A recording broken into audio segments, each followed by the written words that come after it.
take your love away from me now.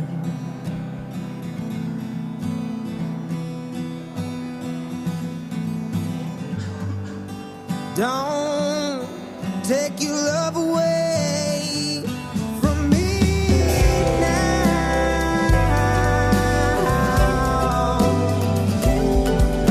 And the dream I had was you and I.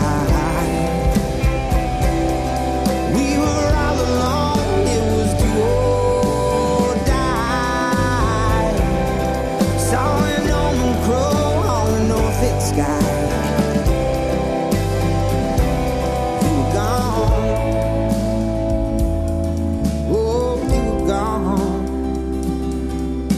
Gone. Oh, you were gone.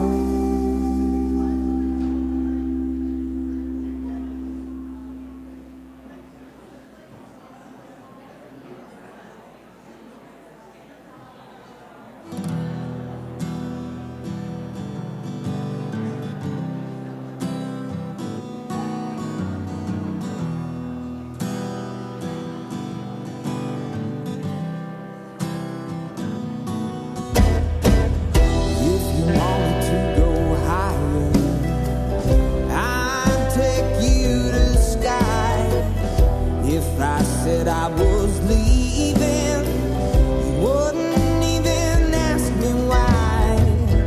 If you were dying, I'd give you all my blood.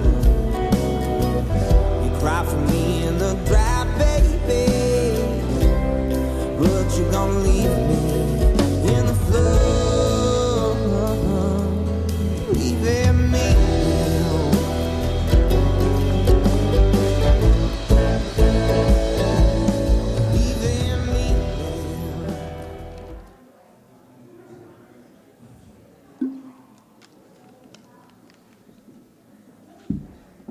Good morning, everyone, and welcome to the NextGen 2016 Forum. I can't tell you how nice it is to see such a large group of young, talented individuals in one room. I can tell that the future of Cape Breton is in good hands. My name is Erin Gallagher. I'm the campaign manager for United Way Cape Breton and also a board member for the NextGen Leadership Society. Today's forum is another step in engaging youth and young professionals of our region and celebrating what Cape Breton has to offer. Before we get started, I wanted to take a moment to thank New Dawn Center for Social Innovation for hosting us here today, and our numerous partners, including the Strait Area Chamber of Commerce, NSCC Strait Area Campus, Bearkin Bistro, and Flavor. I also want to thank the team at InnovaStream for helping us out here today and for live streaming our event across Cape Breton so our NextGen participants can join us in Bedeque and the Strait Area.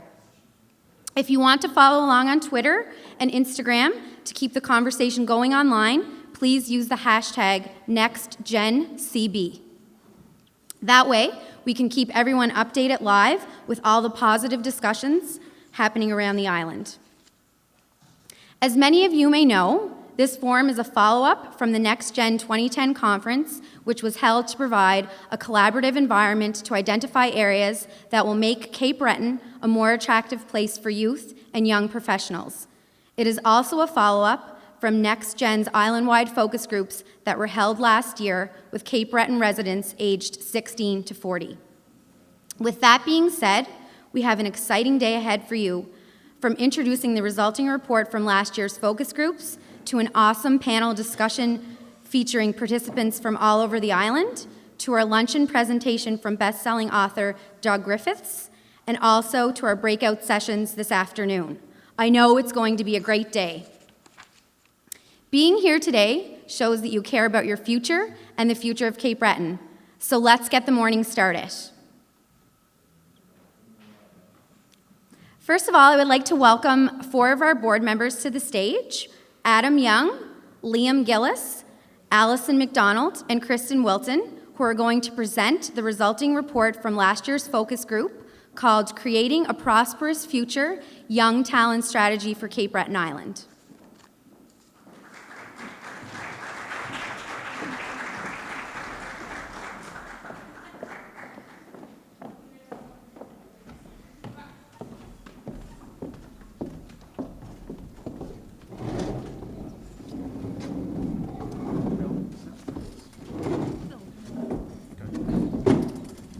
I was going to sit, but I guess I'm not going to now. Welcome everyone again to the NextGen 2016 forum. The report that we had done is the young talent strategy, or the young talent attraction and retention strategy for NextGen.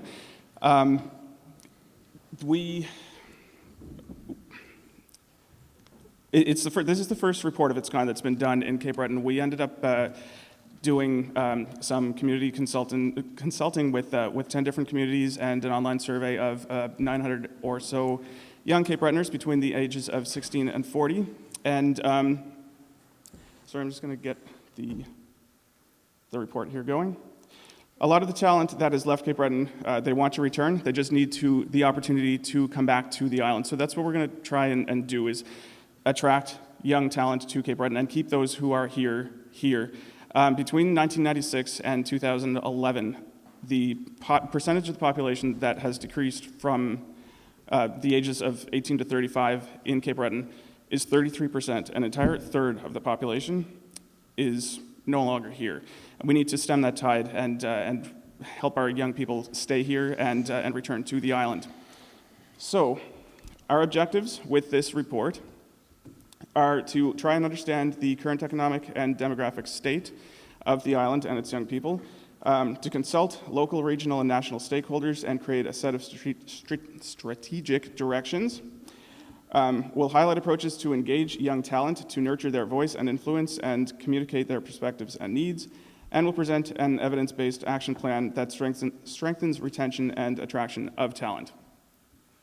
Further to that, we will engage young people to participate in decisions and actions, ensure youth perspectives are incorporated in development strategies, policies, and projects that will impact the future of Cape Breton, communicate the perspectives and needs of the next generation to business, education, and public and voluntary sector leaders, and advocate for actions to address their challenges and concerns.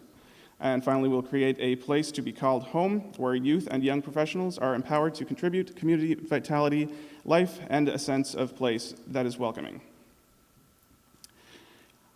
So our methodology, as I mentioned before, was to hold an online survey, which was done, I believe, in late 2014, early 2015, to hold stakeholder interviews and focus groups, as well as establish a young talent advisory group. So all of these components went into the report, which was done by Miller, Dickinson, and Blaze, and which we will be posting on our website soon if we haven't done that already. And that's basically what today is about for us, is presenting this report. So with that, I will hand things over to Liam.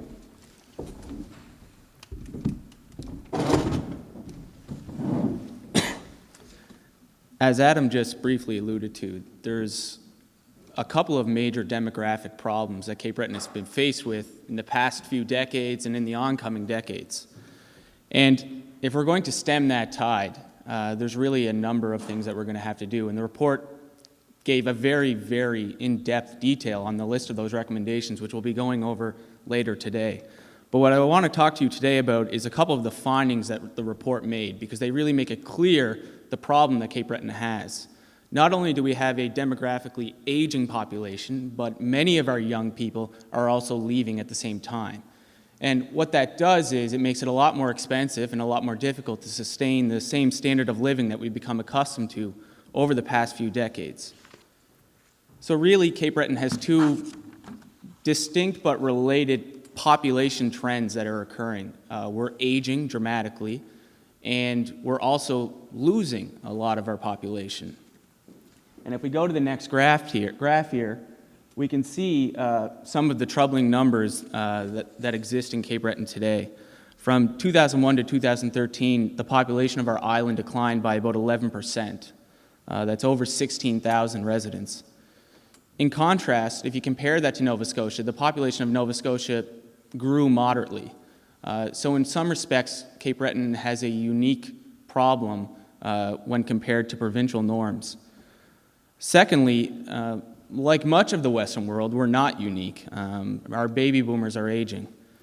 The age group that grew the fastest between 2001 and 2013 was those aged 65 years and over. So if you look at these two graphs that are on the screen there, what you can see is that in 2008, the population of The percentage of people of the population from ages 15 to 39 was much higher than you see in 2013. At the same time, you can see that the percentage of population that are for people who are much older than those age demographics is growing quite dramatically. Moving on to migration and immigration, if we can get the next graph on the screen here, what this graph shows you is that in red you see the net intra-provincial migration, so people who are leaving Cape Breton for elsewhere in the province. In the blue, you see net interprovincial migration, so people who are leaving Cape Breton for places like the oil fields out west or for the big cities in Ontario. That obviously is not a very promising statistic or trend. There are some positive things to note here. In green, we have net international migration, so Cape Breton is actually gaining more international residents than it is losing to international countries, and you see that through the support and the help and success of institutions like CBU, where we are gaining people from other countries. And certainly that's something that we're going to have to continue to focus on. Unfortunately, that's also an area where Cape Breton doesn't have a lot of control over because it's largely a federal responsibility. But we can try to reverse those trends of inter-provincial and interprovincial migration. Moving on to the income component of the study. Generally speaking, Cape Breton fared relatively well, I think probably better than many people would have expected. From 2008 to 2012, the total number of those earning $35,000 or more rose across both Cape Breton and Nova Scotia. Median incomes rose by about 11% in the province, and they rose by about 10% in Cape Breton. You see this similar trend in all income brackets.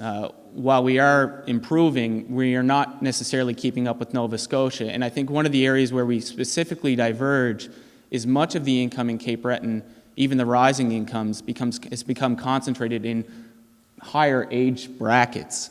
So the younger demographic in Cape Breton is not sharing in the same success as you would see in the rest of Nova Scotia. So that's one of the troubling statistics which we're certainly going to have to try and reverse. And you get a sense of that when you look at this graph right here, which shows Cape Breton income in 2008 and 2012, and Nova Scotia in 2008 and 2012. While we're generally improving, there are some areas which certainly we have to improve upon. Moving on to housing costs and availability, this is an area of the study where Cape Breton fared quite well, not quite well in terms of rents. Average rents in Cape Breton increased 41 to 45% in Cape Breton and Nova Scotia, respectively, from 2012 to 2013. They rose about 33% in the rest of Canada, so certainly rising rent rates in Cape Breton are a troubling statistic. From October 2013 to October 2014, the average price of an owned dwelling in Canada rose, and certainly many of you probably are familiar with the hot housing markets that you see in Vancouver or in Toronto. In comparison, the average housing price in Nova Scotia actually declined by about 0.2%. So that's not an area which Nova Scotia has been sharing in the same type of success as the rest of the country. In terms of crime and safety, this is another indicator which is actually fairly positive. Now, while the report doesn't break down the data for Cape Breton specifically, if you look at Nova Scotia as a whole, using an index called the Crime Severity Index, which weighs the volume of crime reported and the severity of the crime, generally speaking, crime severity has declined in Nova Scotia. One of the areas in which we definitely need to improve upon across the province is that although it's getting lower in Nova Scotia, it's still the highest amongst maritime provinces. So certainly that's an area that we want to continue to improve upon.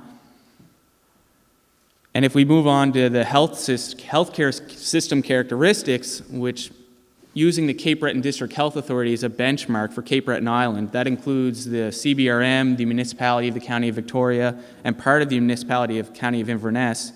The report really looked at how well Cape Bretoners are serviced by doctors and by specialists. We have approximately 112 physicians per 100,000 people in 2011. That's only slightly lower than the provincial average, which is 122 physicians. It's actually higher than the national average. However, like other areas of Nova Scotia, access to specialist physicians is generally more limited in the Cape Breton District Health Authority area. There were approximately 85 specialist physicians per 100,000 people in the Cape Breton DHA in 2011. That's lower than both the provincial and the national rate.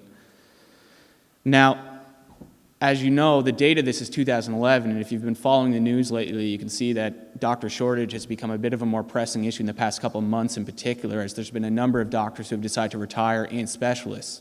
So whether or not those doctors will get replaced or will find the funding to do so, I guess is an open-ended question, and unfortunately, given the timeline of the report, it doesn't address that. But up until the end of the report, about 2013, and generally speaking, Cape Breton fared, fairly well relative to the rest of Nova Scotia.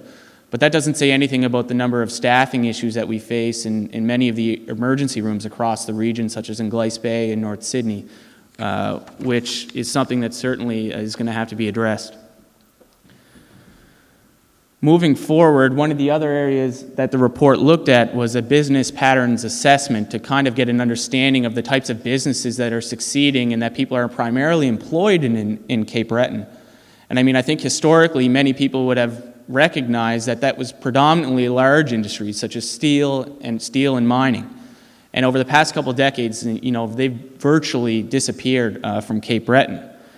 So one of the positives that the report has found is that overall, small companies that employ less than 5 people overwhelmingly characterize business establishments in Cape Breton.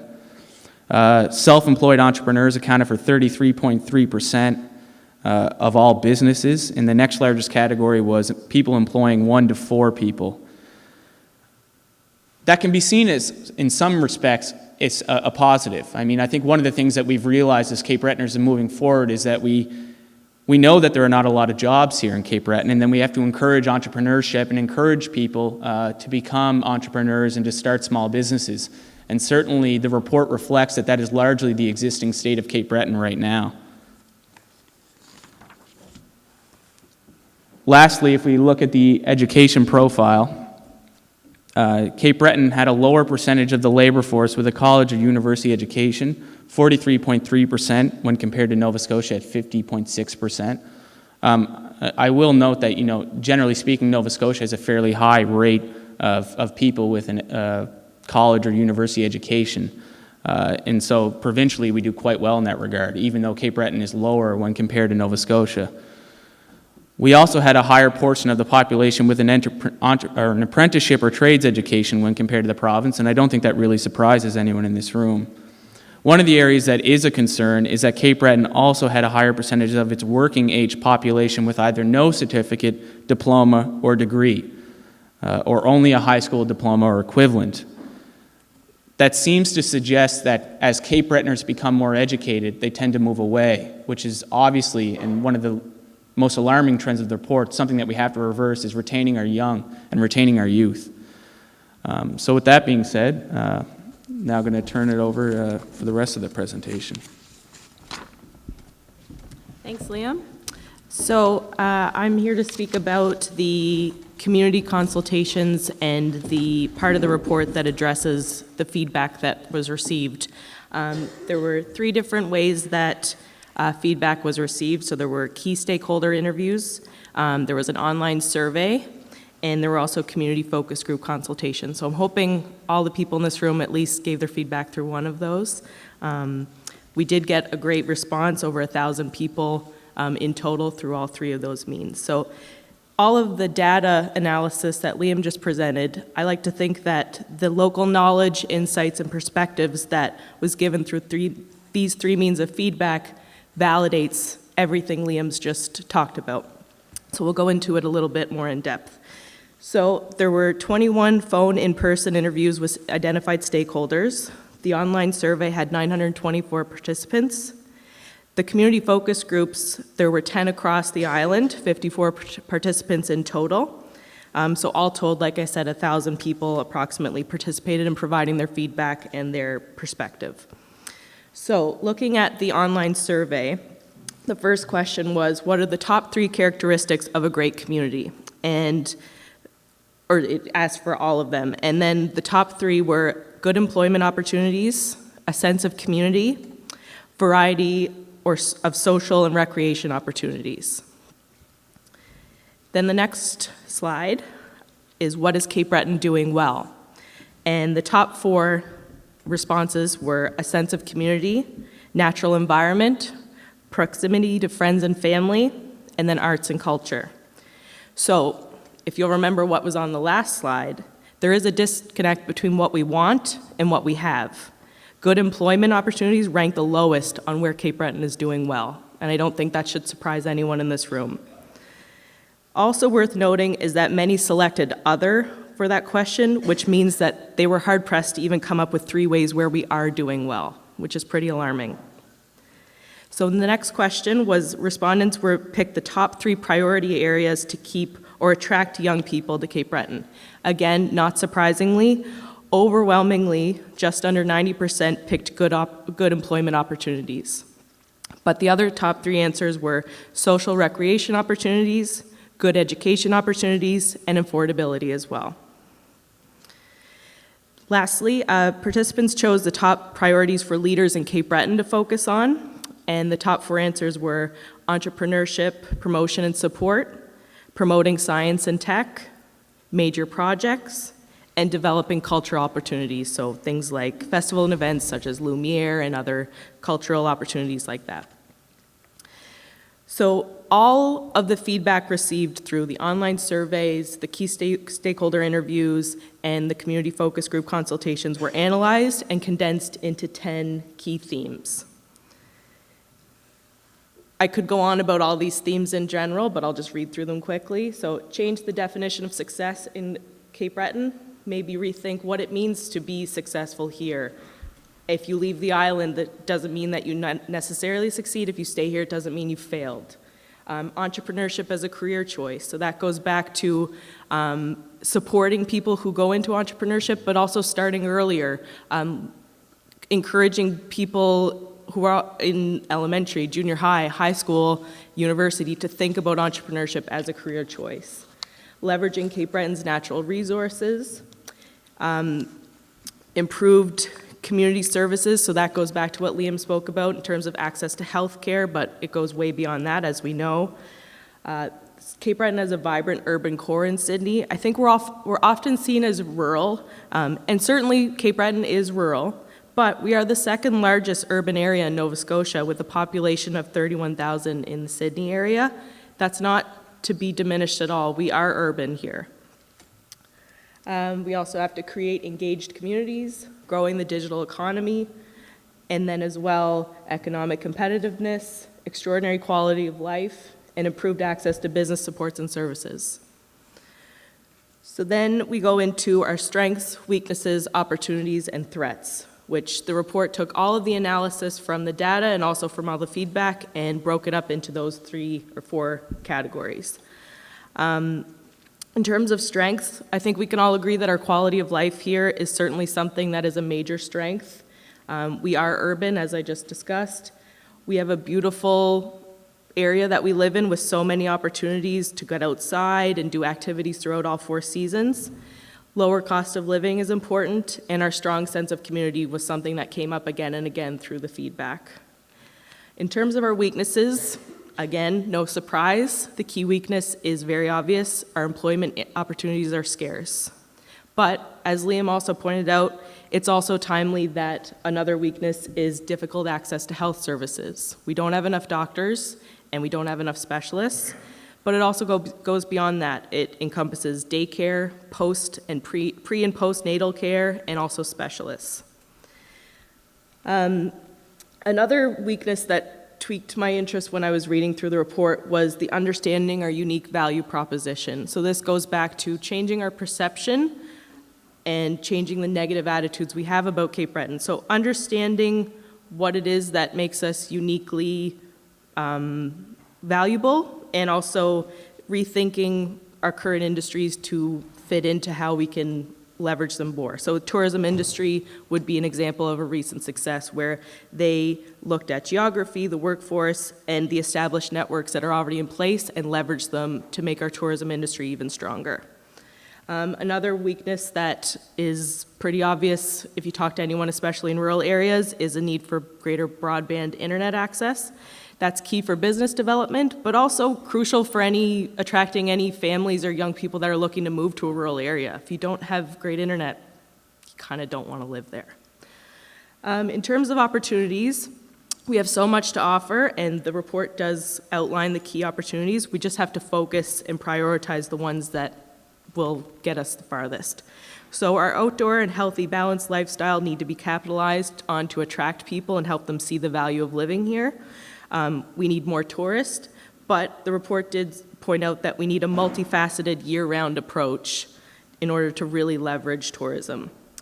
The rise of creativity is another great opportunity, and some of you in this room may have attended the recent Creative Economy Conference that the partnership put on. So that's an example of how there are conversations and actions coming out of that. Another opportunity is to turn visitors into residents. So the more people we get here to try to see what we have to offer, they may consider coming back to live.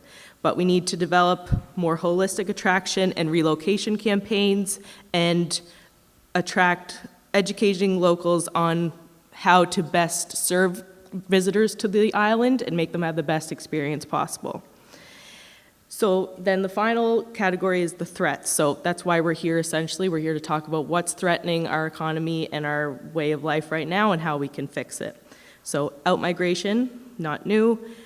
The other threat that stood out to me was insufficient or inadequate funding for public services and communities. So that's both in terms of funding from governments, but also how so many organizations and groups have to fundraise themselves for new equipment or new services. I think we can all agree that we're overextended when it comes to community fundraising, and that can take its toll. Another threat is finding the right pace. So what the report goes on to explain about that is the balance between growth, but also respecting the realities of rural communities. We want the right kind of growth. Another threat is the provincial challenges. So Cape Breton isn't alone in having these kind of issues, as Liam pointed out. So there are measures such as the One Nova Scotia Coalition to address those concerns, but Cape Breton needs to take leadership of its own area and do what we can. So based on that SWOT analysis, the way to reverse these current trends of outmigration, economic decline, and the many negative perceptions is through a four-themed approach, which is connect, create, engage, and inform. So I'm going to pass it over to Kristen so she'll elaborate on all four of those approaches.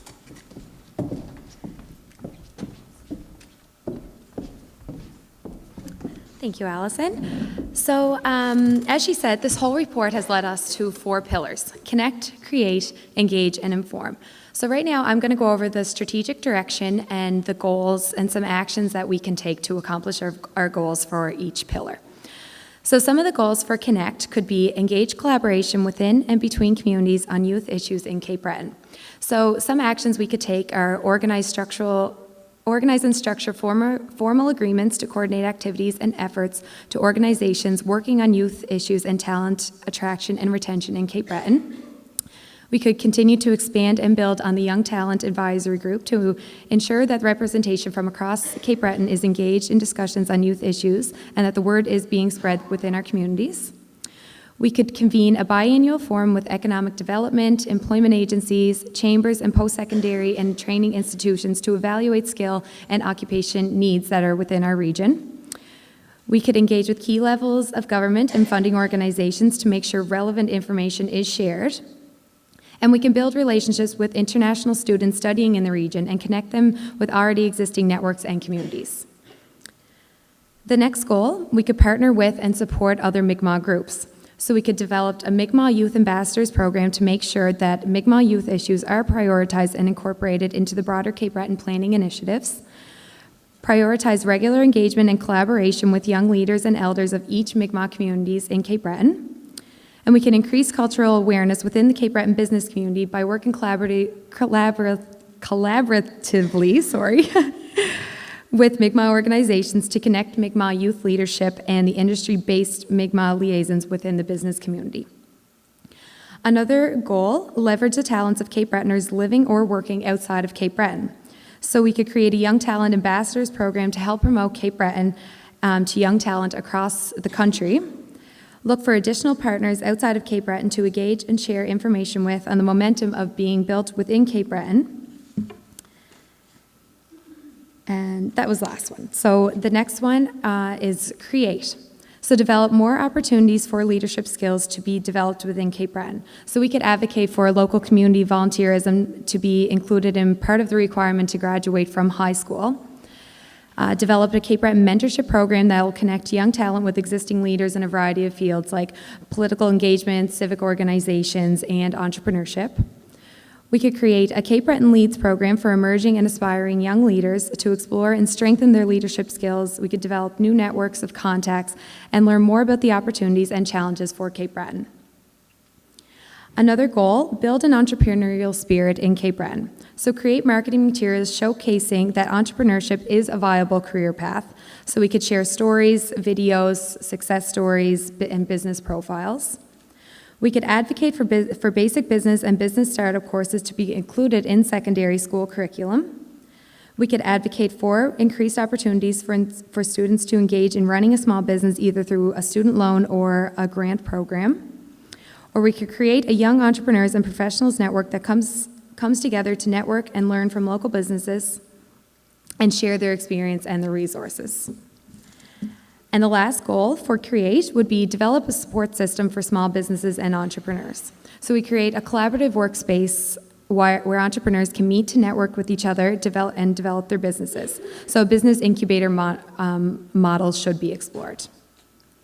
So for our third pillar, which is engage, we could create meaningful opportunities for youth to play leadership roles in Cape Breton. So we could encourage the creation of a youth advisory council in Cape Breton. The council would help filter input on issues from youth directly to political decision makers throughout the region while also meaningfully engaging youth in the political process.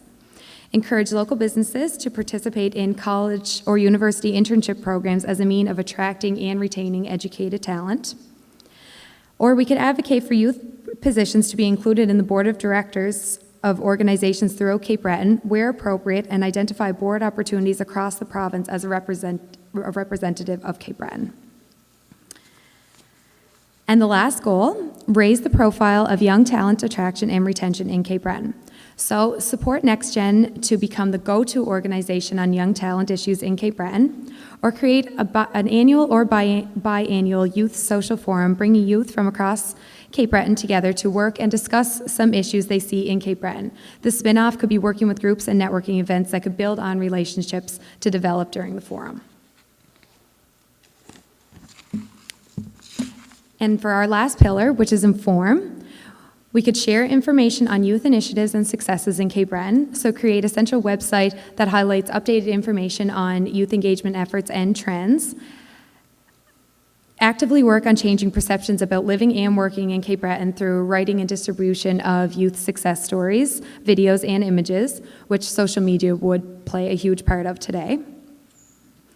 The next goal, create a thorough understanding of current and future labor market and economic opportunities in Cape Breton. So create a centralized online job board for Cape Breton with up-to-date information on employment opportunities.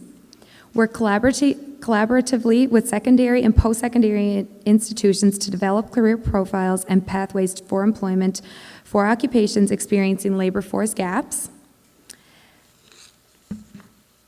Or explore the migration patterns in Cape Breton to better understand where people are leaving the region to go work and why others are coming into this region. So this afternoon, when we have our roundtable discussions, we're going to discuss these actions further in more depth and decide which ones are going to fit best. So while the report might be over, the conversation isn't. So thank you guys very much.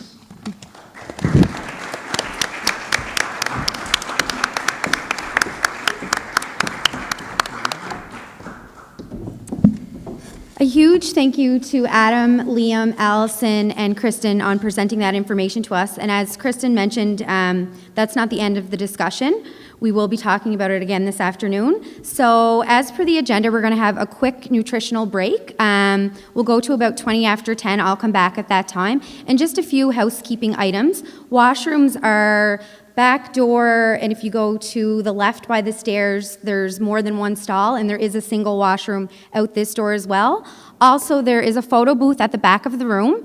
It's the black partition back there, so please take the opportunity to have your photo taken, and we'll be back in about 10 minutes.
I've been a poor boy now so long. If I had $1, it'd feel wrong. But I don't need no shiny dime. I got my girl in homemade wine. Now she don't like when I come home, smelling like the ballroom floor. Oh, what a thing for the devil to do, give a poor boy homemade wine and you.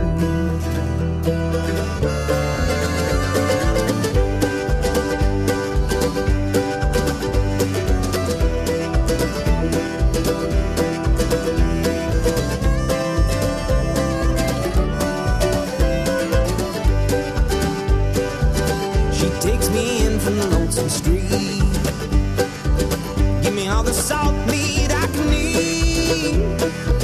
I wish I never had the thirst, I wish that I could put you first.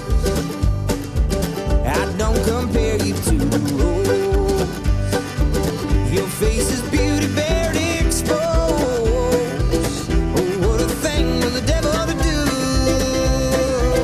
give a poor boy homemade wine and you.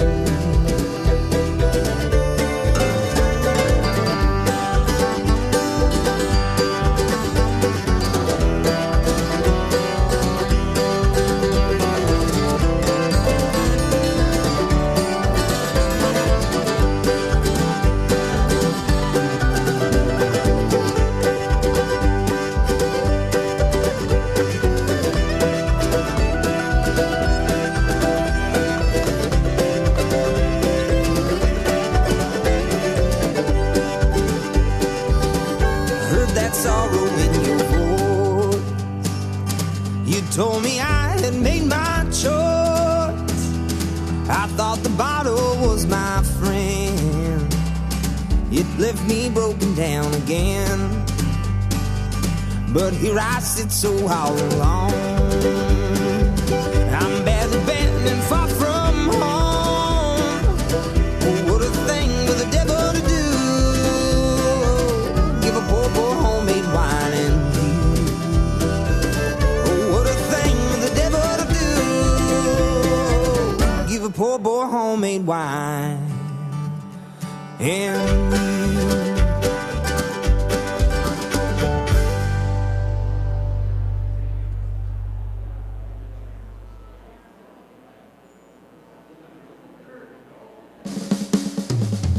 My daddy told me, son, it's time to get a job. Oh, you better go out west, tie your boots and grab your shovel, and you'll be big timing like the rest. Now me and the boys are working overtime, and the boss wants me to work away my life. And I'm gone, gone, gone. Oh, when the light comes on, just turn around and I'll be long gone. Well, I had a few, I met a blonde, she took my hand, we shared a dance, we messed around until the bar was closed. She took me home, she took me in, became her loving resident, been living there about 2 weeks or more. One night, she looked at me and smiled.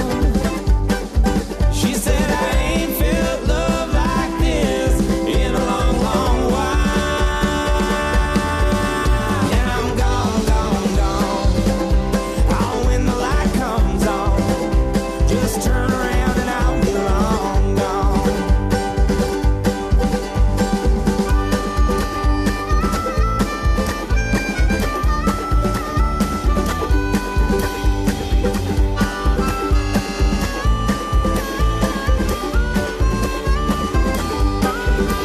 I get gone when the going gets tough, and I split when the game gets rough.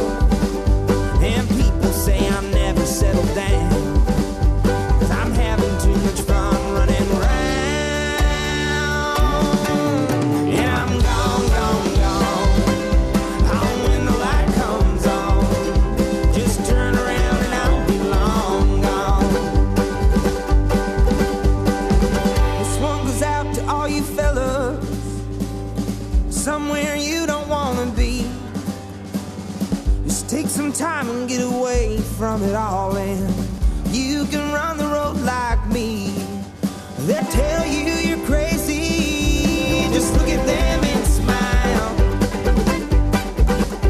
'Cause they don't know what it's like living free and wild. To be gone, gone, gone. Oh, when the light comes on, just turn around and I'll be long gone. To be gone, gone, gone. When the light comes on, just turn around and I'll be long gone.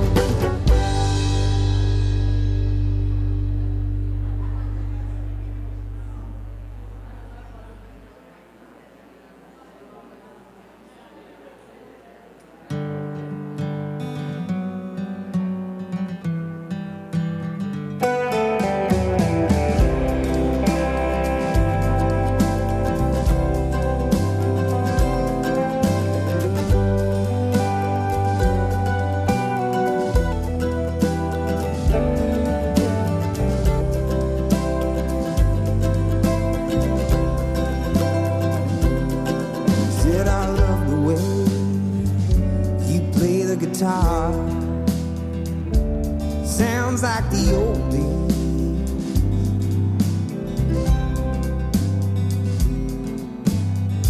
It ain't far, but it's dark. Can you meet me by Sobeys?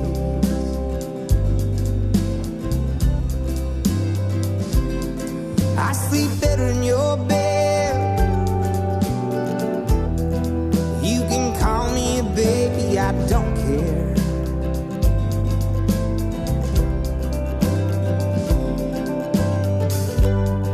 The only nights I get some sleep is knowing that you're there.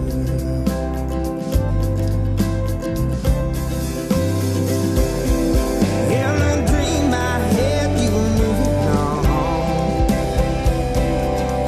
and I finally realized this is what I want.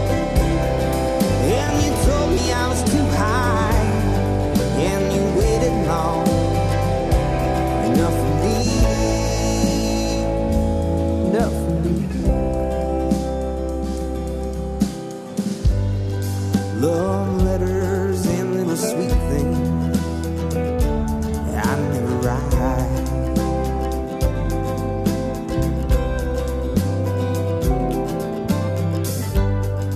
Only thing I ever give you is heartache and lonely night.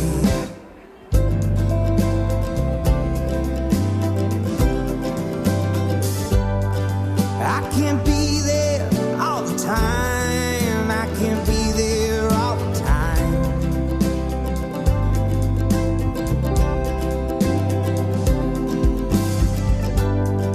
Just like Willie said, girl, you're always on my mind.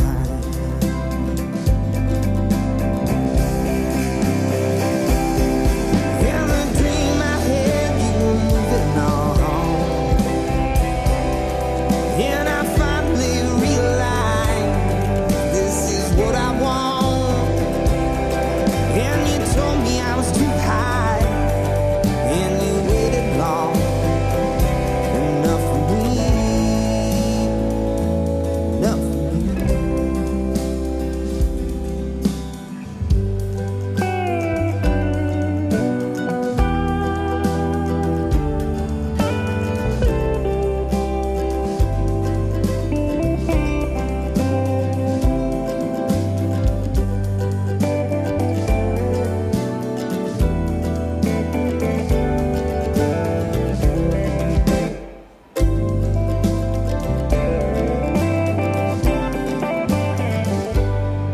Don't take your love away from me now.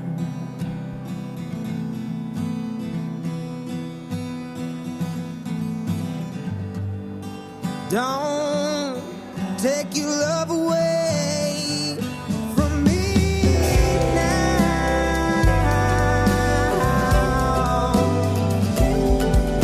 And the dream I had was you and I.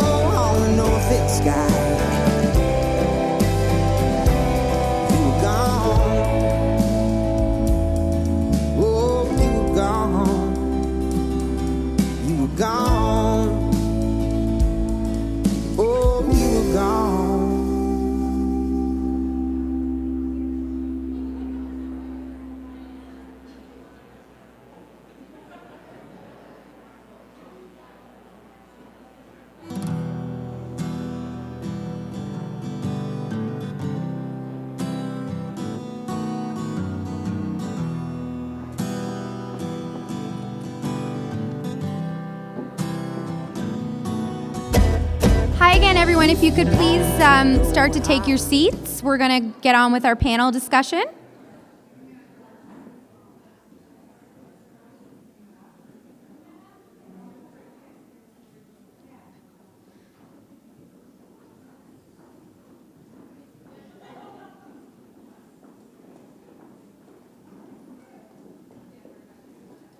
So next on the agenda for this morning is our panel discussion. I'd like now to invite all the panelists up to please join me on the stage.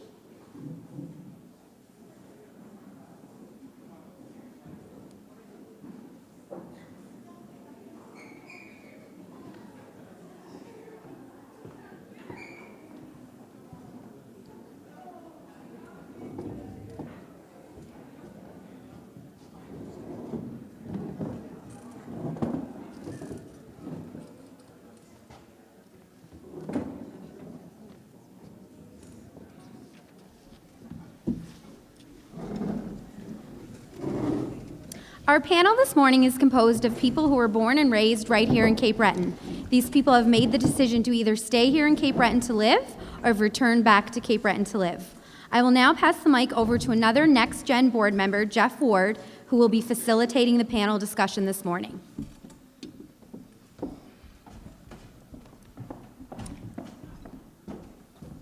Hold the applaud. Good morning, everybody. Medolotio. Pajasi Unamagi. Widigiskuk. Welcome, everybody. Give thanks for bringing us all together here today. Bonjour tout le monde. Bienvenue. And how's she going, by? Who's your father? I like to speak all the languages. How's she going? Yeah, that's the way it goes, eh? So, my name is Jeff Ward. I'm the general manager of the Member 2 Heritage Park. And it's an honor to be here today and to be your, one of your facilitators, co-MC. And how about a big round of applause for our MC this morning? Excellent. I'm very excited about this project, what NextGen is doing. It's young leaders that are coming together, and it's young leaders that are challenging the issues that are facing the youth. Earlier you saw when we presented in a committee of NextGen, our young leaders. We have people from Parks Canada, a lawyer, people from United Way, New Dawn, Cape Breton Partnership, Celtic Colors, and the Member 2 Heritage Park. And we're walking our talk. We're young people trying to make a difference and challenging the issues. So it's I'm very honored to be here among these young leaders. It's an honor. Now, for NextGen is to initiate and to engage young professionals in the dialogue and to express them and to become more active in all aspects of the future of our community of Cape Breton. And like I said earlier, we're here to connect, create, and engage and inform. Now, at this time, I'd like to introduce our panelists. First to the right of me. Oh, second to the right of me. You were supposed to sit there, and you're supposed to sit there, but that's okay. Our first panelist to the right of me, Sohaila Abdo. She is 27-year-old Egyptian national. She attended the Business School of Canadian International College in Egypt and moved to Sydney 8 years ago to finish her bachelor's degree at CBU. After completion of her degree, she decided to stay and further her education. She completed the MBA degree of Community Development, also from CBU. Yay, CBU. During the period of working, studying, and living in Cape Breton, she became a permanent resident of Canada. She met her husband, who was also an international student at CBU. Go CBU. He is Nigerian, and they moved to Egypt to Canada. Cape Breton Island has become home for both of them, and she's occupations since moving to Cape Breton, which include technical and customer service sales, business development, legal interpretation service, and she has been deeply involved with the resettlement of the Syrian refugee families that arrived the past few months. She currently works as a settlement counselor in the new immigration center at New Dawn, and she shares a passion for both local and international contributions to help foster a more vibrant, cultural, diverse, and innovative country. So please welcome Sohaila. Big round of applause.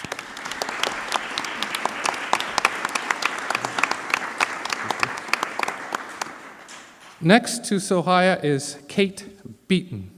Kate Beaton is an award-winning cartoonist who has appeared in comic scenes in 2007 on her online work, Hark, a Vagrant. Since then, she has become a fan favorite and garnered a significant following of the illusions, appearing in pieces such as The New Yorker, The Guardian, Google, Harper's, Maclean's, and Globe and Mail, and Marvel's Strange Tales anthology. Really? Marvel? Yeah.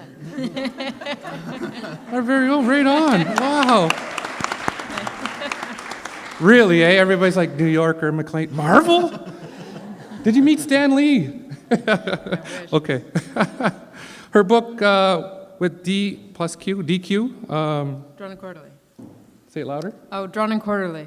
Thank you. Couldn't pronounce it. Hark, a Vagrant spent 5 months in the New York Times bestseller list and topped the best of the year's list from Time E. Amazon and Publishers Weekly, her second book with DQ, Stepped Aside, Pops, was also #1 in New York Times bestselling list with 6 months on the list of 2015. Wow, that's awesome. 2015, Kate published a picture book, That Princess and the Pony, was scholastic and received starred reviews of Publishing Weekly, Booklist, Kirkus, and school library journals. Having lived in Halifax, Victoria, New York, and Toronto, Kate moved back home to Mabu. Hey.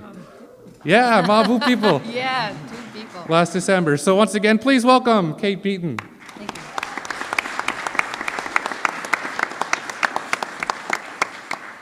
Next to Kate is Ashley Mackenzie. She's an emerging filmmaker from Cape Breton Island. In 2015, her short film 4/4 screened at the Toronto International Film Festival, TIFF. Hey, right on. Vancouver International Film Festival, Stockholm International Film Festival, and the Festival du Nouveau Cinéma, and won Best Short Film in Atlantic Film Festival. By the way, I'm an actor too, and I'll give you my resume after, acting resume. With her previous work, Stray, and When You Sleep, and Rhonda's Party, Ashley has earned a top on Canada's Top 10 shortlist by TIFF, been a 3-time recipient of the Shaw Media Fearless Female Director Award from the National Screen Institute of Canada, and won CBC's Short Film Face-Off. Wow. She's alums with the TIFF Talent Lab and co-owner of Grass Fire Films and featured film Werewolf, which was shot in Cape Breton. Wow, right on. To be released in the fall. Please welcome Ashley.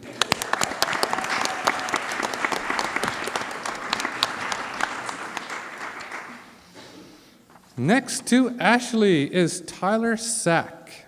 He is a group product manager of Orenda Software Solution, an online brand monitoring company that recently won 5 in the Innovava Corp 1-3 technology startup competitions.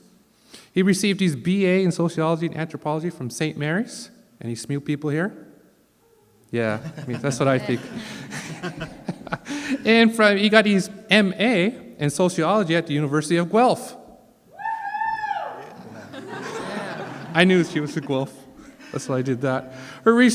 His research on cultural ethnicity was framed with post-colonial theory, double consciousness, and identity construction. In other words, he reads a lot of books. Tyler moved from Cape Breton to mainland as a child, but has returned to his home community of Membertou after achieving his academic goals. A proud citizen of Unamagi, and his favorite things about the island include golf courses, yes, natural scenery, and stories people share. Now please join me and welcome Tyler Sack.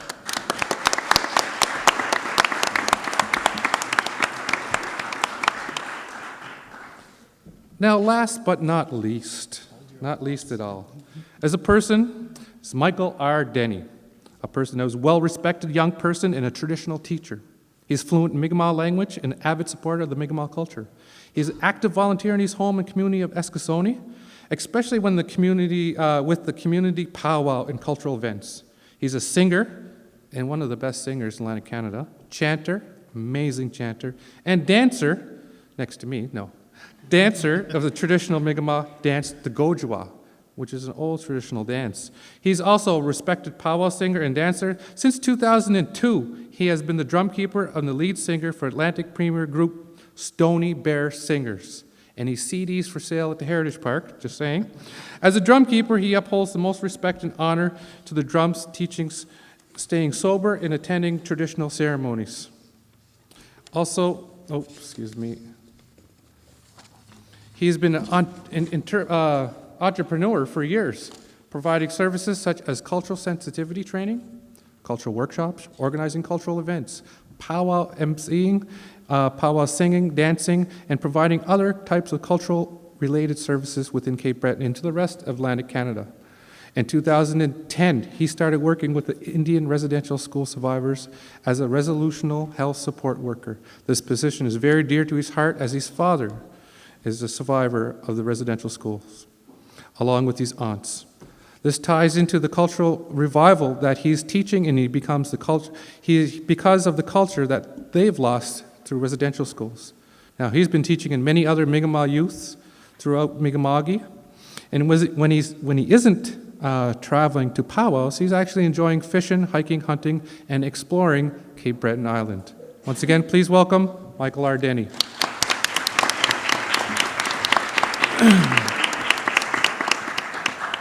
So we'll start from here to over. And I have 4 questions and a bonus question at the end. So the first question, tell us a little bit about yourself, where you work, how you were involved in your community. Why did you choose to live in Cape Breton? What initiative or activities make you most excited for the future of Cape Breton, and why?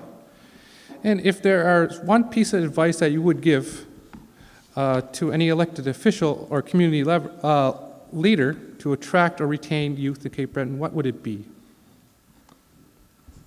So, I believe it's on. So, as you had mentioned in the introduction there, I was an international student who moved from Egypt to finish my bachelor degree in CBU. After, my plan was to just finish my education, finish my bachelor, and go back home. And it was not in my plan to stay here at all.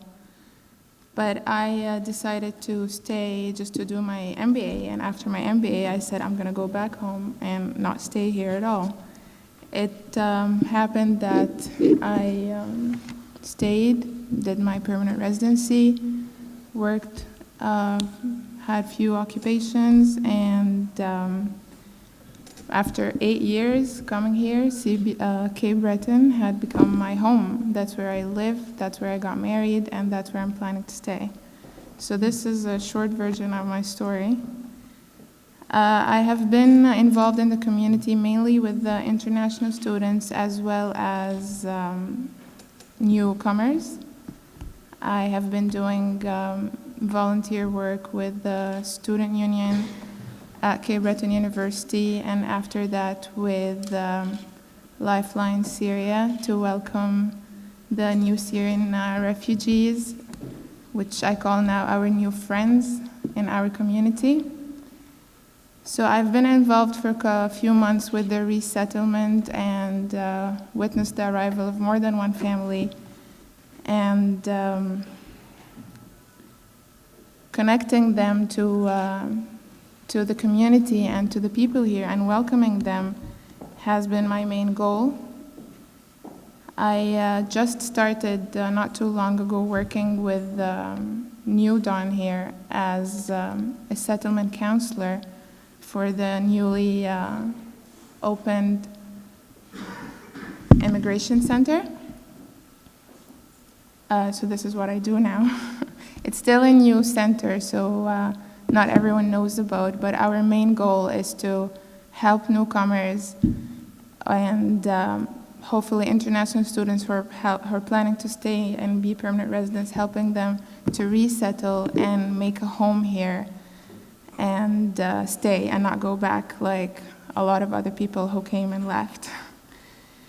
The reason I stayed, answering your question, is because it's a small community and people know your name. People know who you are, and you don't get that in in Cairo, Egypt, where the population is around 6 million people.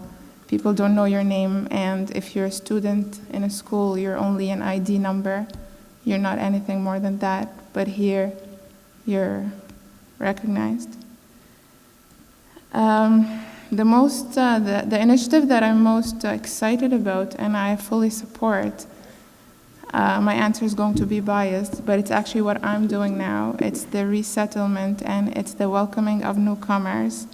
This is what I'm most excited about. It's a very exciting time for the settlement industry now, having all those new families come. And this is something that I'm willing to stay for, help grow, and prosper. This is a big initiative which requires all the community to be involved in, to accept diversity and to welcome diversity, not be scared of diversity, not be scared of new people, different cultures and different personality or different religions shouldn't be scary. And this is something that I support. And now it's my job to do it. And I'm very excited about that. Your last question was... What advice would you give to an elected official or community leader to attract and retain youth in Cape Breton? What would it be? What would be that advice you would give a leader?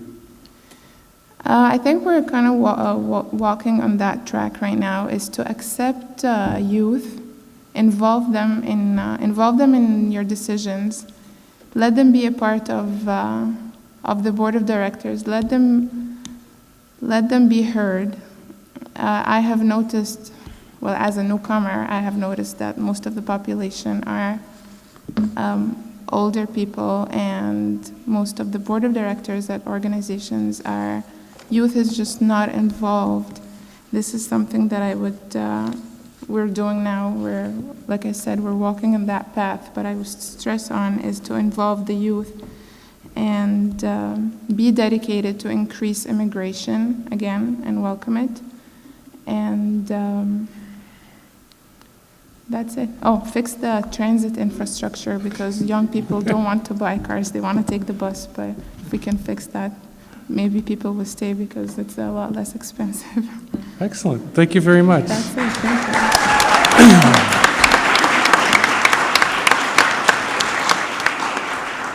So once again, we'll go to you, Kate. Tell us a little bit about yourself, the work you've done, how you're involved with the community, why you chose to live. We're welcoming you back home to Cape Breton, and what activities make you excited about the future? Sure. Yeah, I'm from Mabu, like said in the introduction, and I grew up there. I graduated university with a history degree. I moved away. I paid off my student loans in Fort McMurray for 2 years. I was there. I'm a comic artist. I started putting my work online for free, and it got a following. And I was able to move that into an actual career, because you put up content online for free, and your readers support you by buying things like merchandise and books, and you sell ad space on your website, and all of this is done remotely. So the success of the website and the kind of the proof is in the pudding in online work, because you can see you've got numbers of people reading your work. You have that kind of proof that you are popular enough that a book publisher will take a chance on you. So mine did, and in 2011 we put out the first actual published book, and that did well, and then that gets the attention of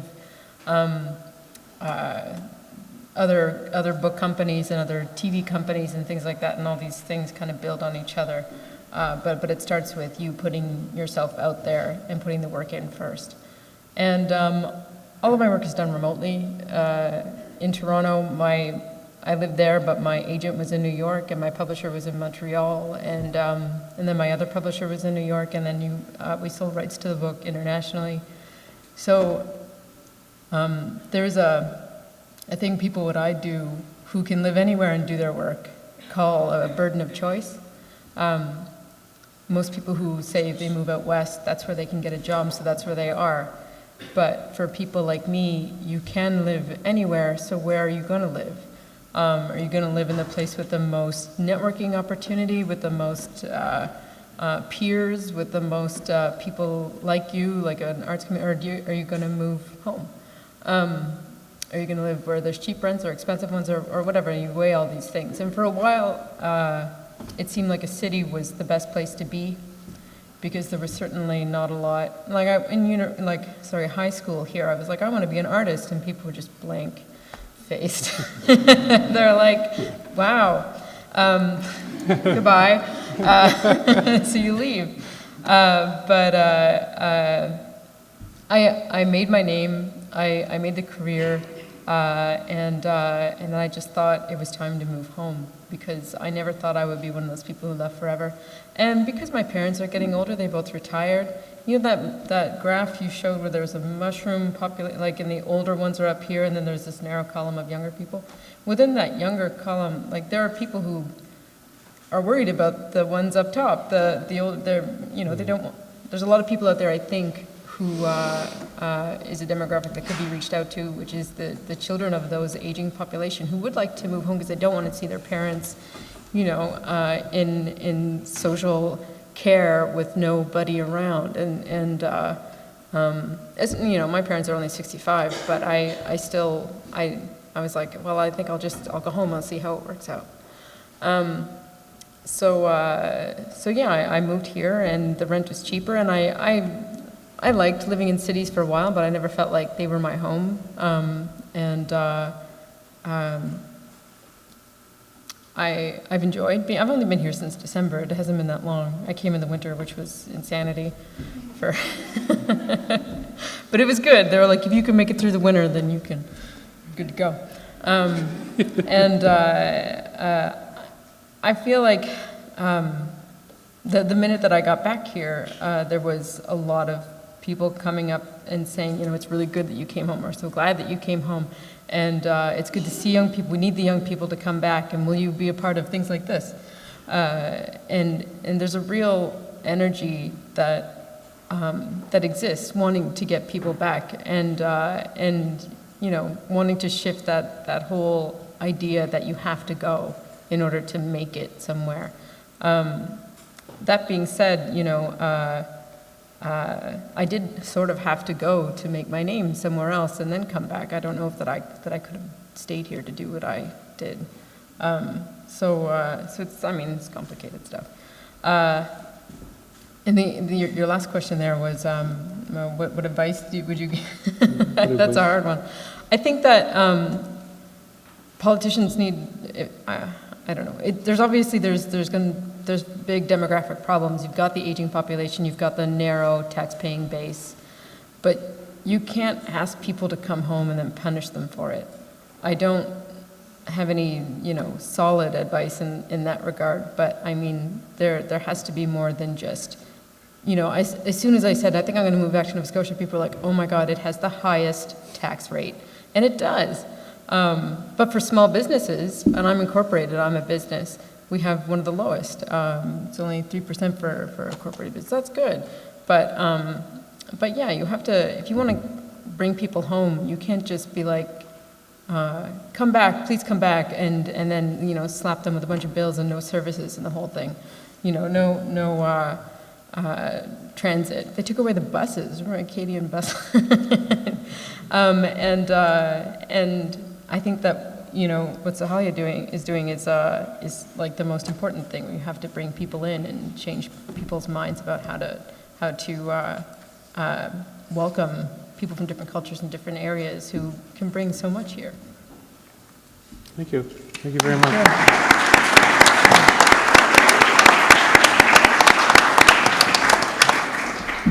So, Ashley, tell us a little bit about yourself, where you work, how you get involved in your community, why you chose to live here in Cape Breton, what's or activities that make you most excited about the future of Cape Breton, and a piece of advice to our leaders. Okay. I am a self-employed artist. As I mentioned in the introduction, I have an incorporated business as well called Grassfire Films. I have a producing partner. And I am from New Waterford, and I knew I wanted to be a filmmaker when I was in junior high school, and as Kate said, when I told my guidance counselors in grade 11 that I wanted to be a filmmaker, and she sent me to the principal, and I told him I wanted to be a filmmaker, and his advice was, or the help he offered was that a friend of his knew Cindy Day, the meteorologist at Global Television, and he said he could get me a meeting with her. Cindy Day? Yeah, nothing against Cindy Day, but she's not a filmmaker. It wasn't really, I mean, there was just not really any filmmakers around, and it was just sort of a foreign thing. So I didn't go to film school. I didn't go to fine arts. Yeah, I just went, I only applied to 2 universities. I went to SMU and I studied English Lit, and I did a film studies minor, so I didn't do film production. I think I would have if I was encouraged more, but I just, coming from a small place, I just didn't really think big. I didn't have a lot of confidence. But it ended up being actually really useful just to study film, like theoretically. And after I was done university, I was like, okay, now I want to make films. And then I moved back home to Cape Breton. But unlike, being a graphic novelist, the film industry relies on a big crew of people. You can't just do it on your own unless you're an animator. So when I moved home, I found, there wasn't like a film industry here or film community. So at first I was just doing like still photography, and so I just realized that if I wanted to start out as a filmmaker, I moved back to Halifax. So I've sort of boomerang back and forth. And I made my first few films, short films in Halifax with the film co-op there, and I just did like my training in a hands-on way there. And I think it was really important to go away and to learn those skills, and I was able to establish a reputation as an emerging filmmaker and make enough connections so that I could come back to Cape Breton. And for me, like my filmmaking practice, it's grounded in realism, like it's sort of the opposite of Hollywood. I'm not making like superhero movies or horror films or action films. I make really ordinary stories about real people and real places. And I think, for me, I guess, what inspires me or what I have to offer as a filmmaker is just what I know. And so it was a natural thing that I wanted to always eventually move back here to make films, because this is the thing that I know best. And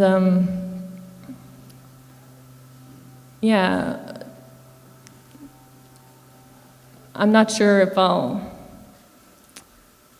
stay here. I think for me, my subject matter's here, and I guess the stories I want to tell specifically, because it's really hard to compete with Hollywood. It's like if you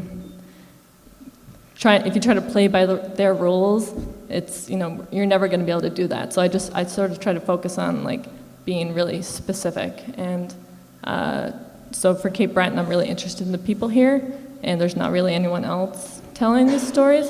I'm focused specifically on like working class characters, and so I feel like that's what I have to offer. If there's anything unique that I have, it's that. So that's what brought me back to Cape Breton. Because when my films started to be successful and play the film festival circuit like around the world and play on television, and I was living in Halifax at the time, people just kept asking, like, are you going to move to Toronto? Are you going to take those steps? But for me, I've sort of done the opposite, which, it can be, there's advantages to being like a big fish in a small pond. I think because the films I make are funded by like arts institutions, like I get grants to make my films. That's how I make a living. So, being somewhere like in Cape Breton, like arts organizations, they want to support people all over Canada. So it can be to your advantage to sometimes be the big fish in a small pond. But I also find that it can be isolating to be here and you don't have as much of a community of artists. And, I think it's good to also travel and get away sometimes and connect with bigger communities of artists or young people. Because there's more ideas, it can be competitive, which is good, it can be inspiring to you. So, I think for me as a young person, as an artist, it's been good to kind of bounce back and forth between living here and, also connecting with communities elsewhere. I'd agree with that. Yeah. That sometimes it's good to be in the bigger personality in a small place, and I found here was a better place to be as an artist than even maybe Halifax, because they seemed like there was a limit that people put on themselves. Were you affected by the film tax?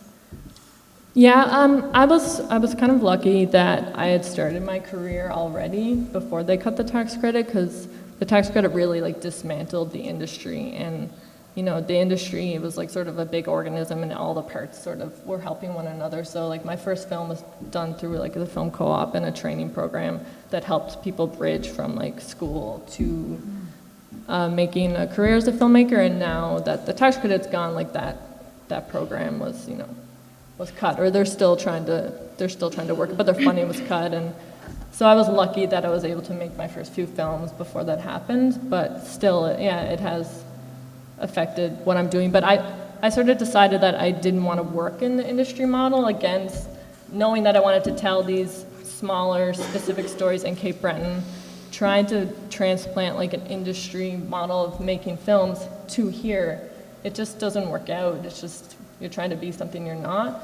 So I've sort of made a decision through the course of making my films to get smaller and smaller and be more scrappy and more guerrilla and work with more people. On my feature film that I shot last year in Cape Breton, I decided just to work with people that I knew, even if they had never worked in a film before, but someone that lives here who's a friend of mine, who is has an artistic sensibility, and who I connect with. They get what I'm trying to do.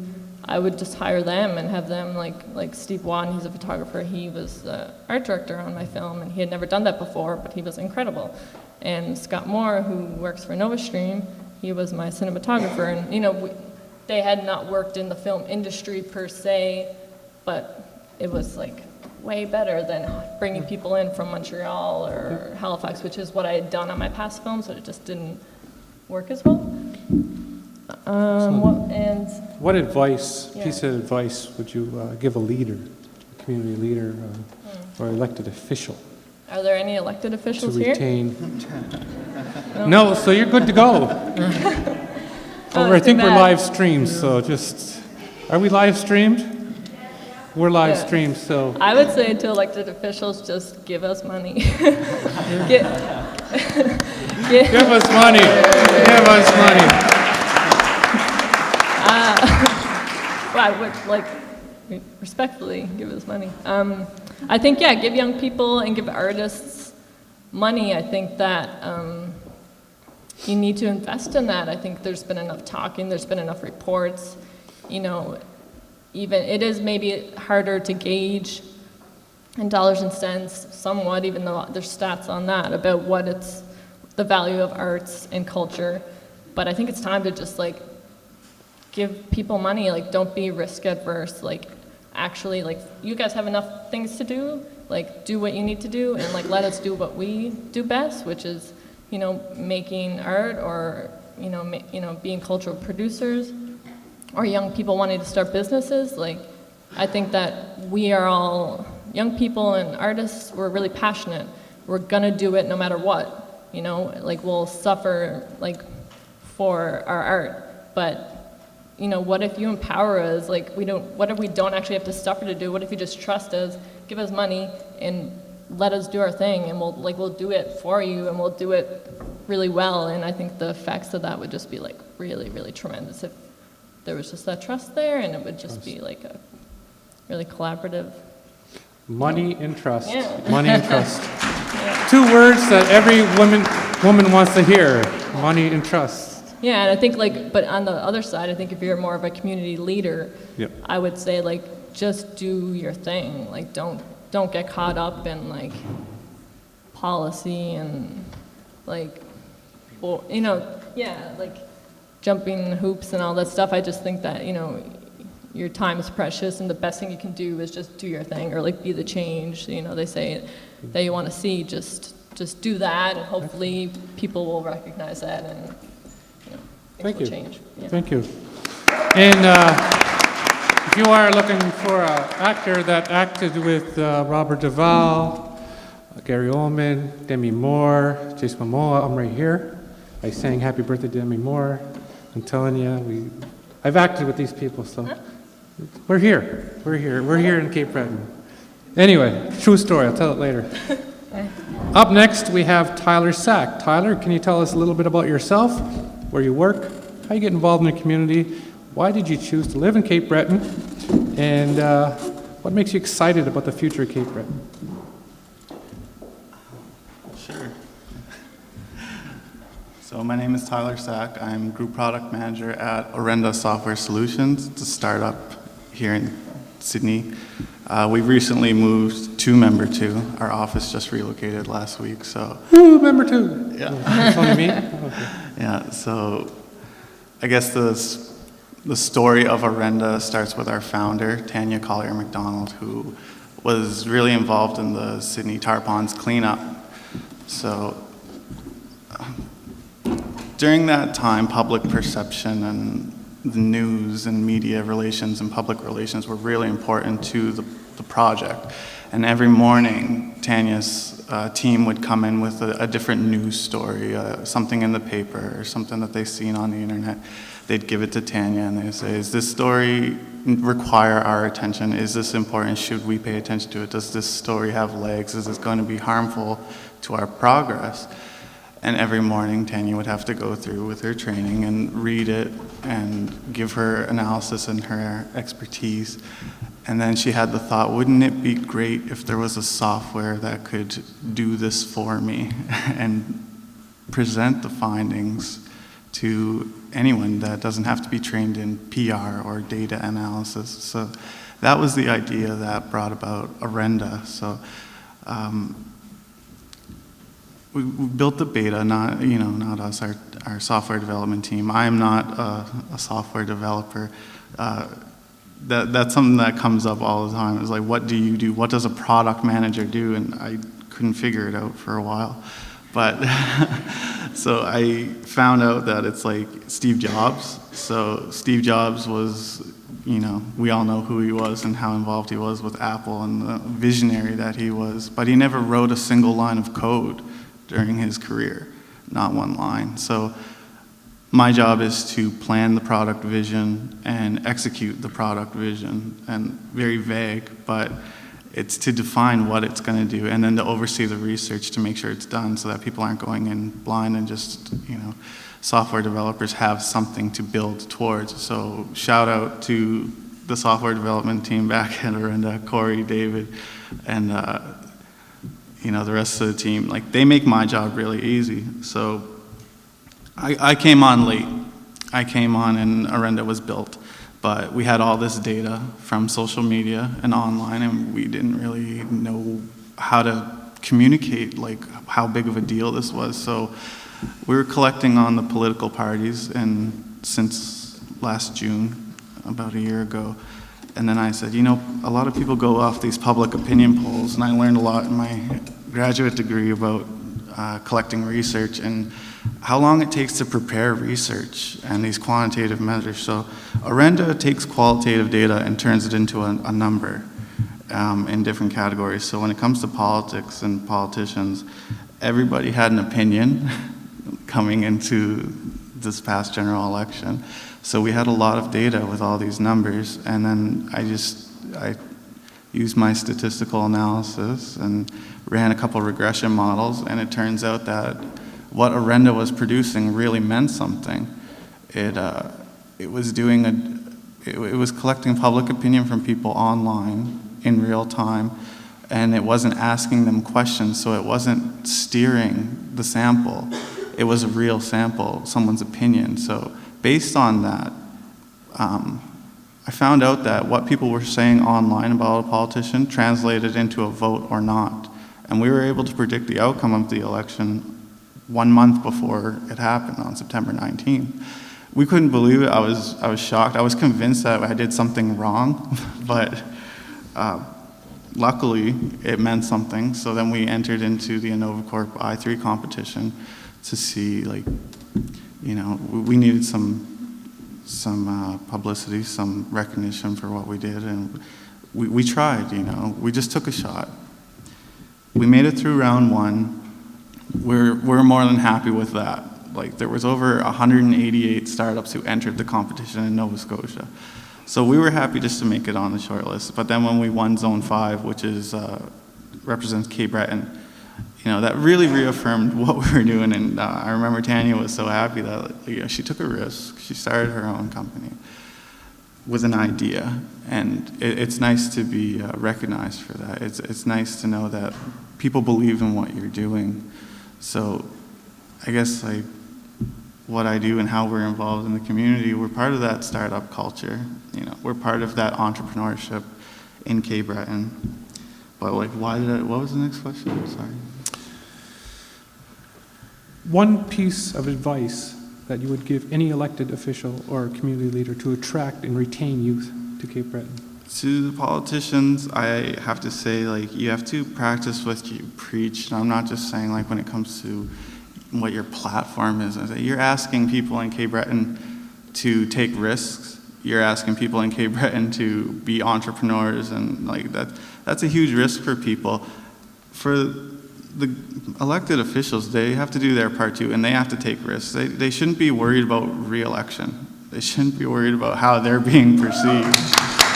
You know, they have to take a risk. They have to break with tradition. What we've been doing, it hasn't been working according to the stats, so we have to try something new. You know, have courage and try something new. That's the advice I'd give them. Thank you very much. Thank you. Very well spoken. You must come from an amazing family. All right.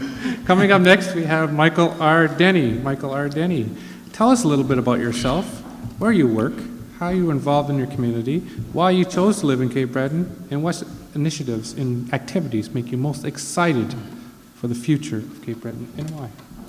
Koe, well das begisin well das we go muksiane ka ushkoan del kiskaji jat logan mi wadam maka wala lio chidan del we go mi ocht del la kiskaji skudam na del lugwenin. Greetings. Very, very proud and very honored to be asked here to speak and be a part of this panel of amazing artists and amazing entrepreneurs within our community. And welcome to our traditional district of Cape Breton Island. My language is very important to me. It's very, very dear to me. And when I'm asked to speak places, I always try to speak my language more so because that's the first language of this land. That you guys are standing on traditional Mi'kmaq unceded territory. We've never sold this land, we've never been, just to get this out of the way. This is our traditional territory. We're here, and I'm gonna talk a little bit about our stats, and you can see that we're still here. I come from Eskasoni, my community. I come from a neighborhood we call Castle Bay. It's on the far side of Eskasoni, and I'm born and raised there. My parents, born and raised in Eskasoni. My father attended Indian residential school from 1950 to 1958 in Shubenacadie, where they beat and abused him, beat the language out of him, and took the culture away from him. And that's why I'm so animate about speaking my language in Abetabo, because something that was taken away from him was given to me. And I'm going to honor that. I'll always honor that. So myself, I guess, I'm probably the least educated amongst this wonderful panelists here.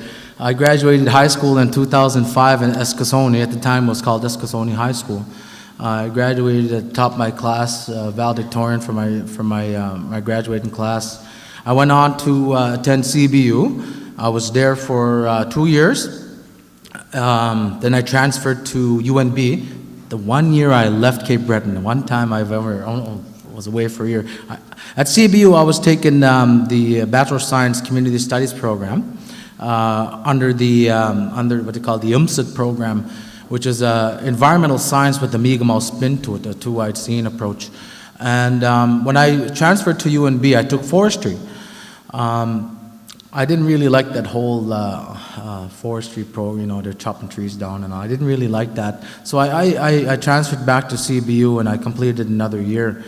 In the meantime, I applied for a job and I applied under Eskasoni Mental Health as a cultural support worker and to provide services for survivors of the Indian residential school, and I talked about that just a little bit.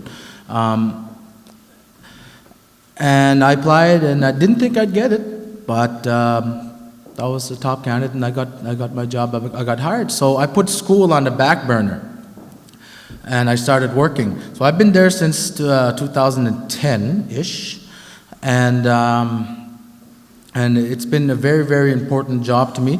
I provide a lot of different things. So within the time I was in school, I graduated. I graduated from NSCC Straight Campus with a Mi'kmaq and counseling addictions certificate. So I guess in a sense I was a 2-year program. So in a sense that with education-wise, I'm educated through that. I take a lot of my knowledge from the elders of my communities and Eskasoni, member 2, We'oma, Wakamekuk, and Bodlodek. The five Mi'kmaq communities in Cape Breton. And like we were talking a little bit about demographics, and I was sitting here watching the demographics of Cape Breton, how we're talking about that mushroom-shaped cloud, where the older population is really large and on top for Cape Breton, and the younger population is smaller in the middle. It's the opposite for Mi'kmaq communities on this island. Totally opposite. The big part is on the bottom, and then you got a smaller ridge for older people on top. So that tree or that mushroom is upside down in regards to Mi'kmaq communities.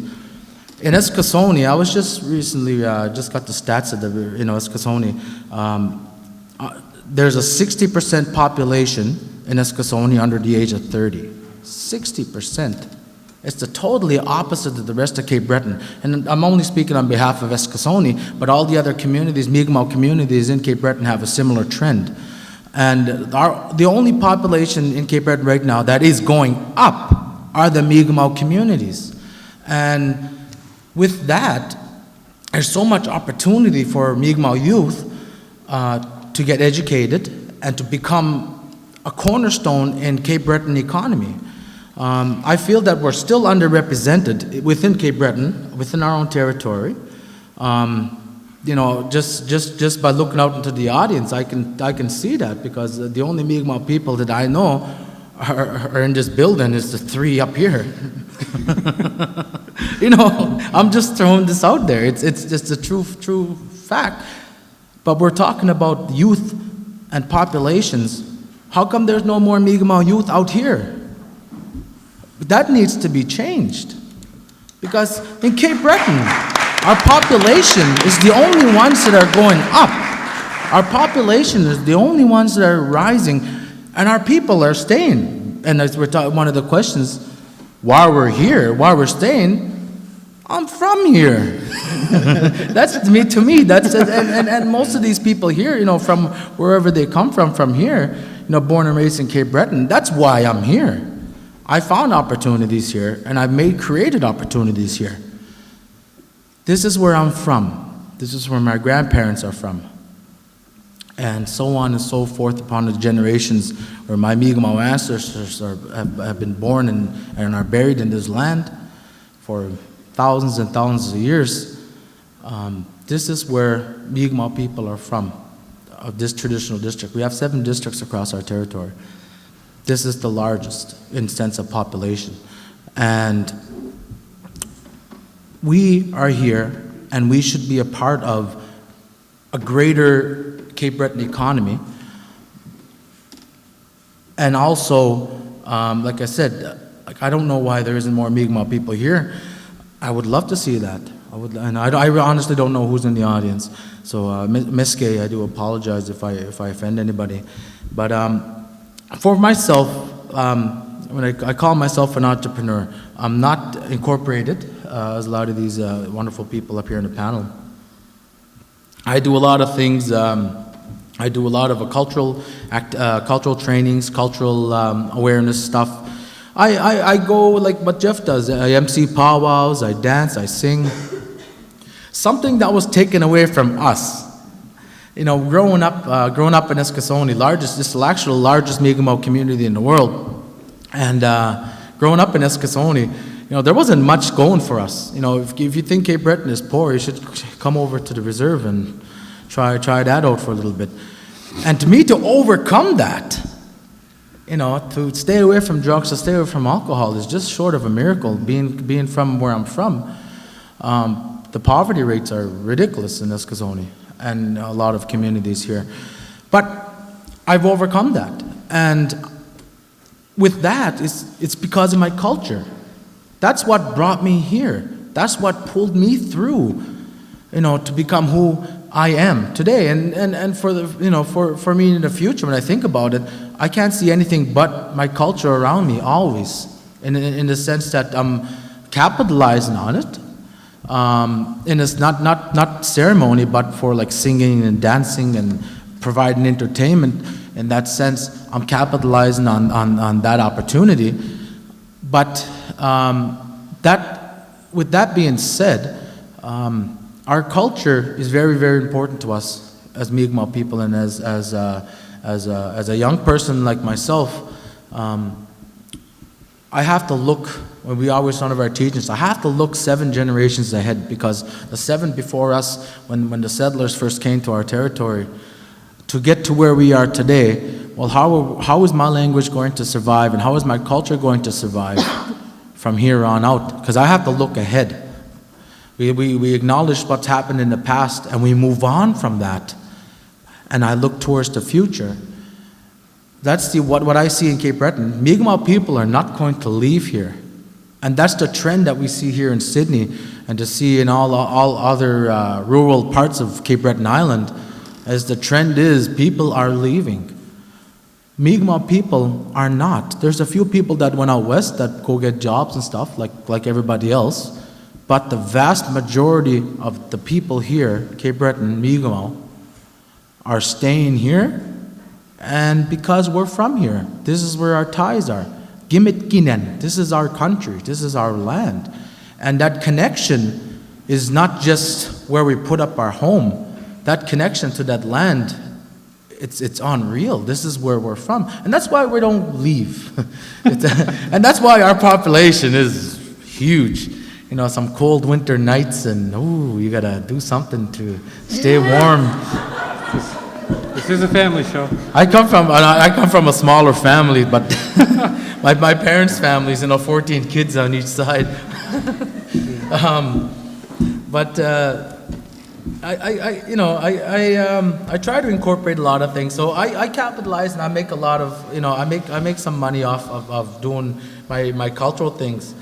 And, Cape Breton, I guess, what I think in the future of Cape Breton is a lot to do with tourism. We have a lot here already, and I think that's the only sustainable thing that we have going. Tourism, the arts, that we have in Cape Breton. We can't fish forever. I think that's pretty obvious with the cod fishery going just. We can't fish forever. We can't take coal out of the ground forever. We can't cut the trees forever. So our natural resources are starting to be depleted.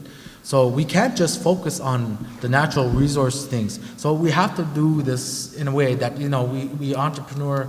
That entrepreneur spirit, you're talking about culture, and it's just, you see Cape Breton, you automatically think Scottish, and how the province and Cape Breton Island in general have been monopolizing on culture, And I think that's I guess a cornerstone in the next building block to make Cape Breton the economy better. We need to invest more in that, because to be totally honest, that's the only way I can see Cape Breton moving forward in regards to our economy and how we do things here.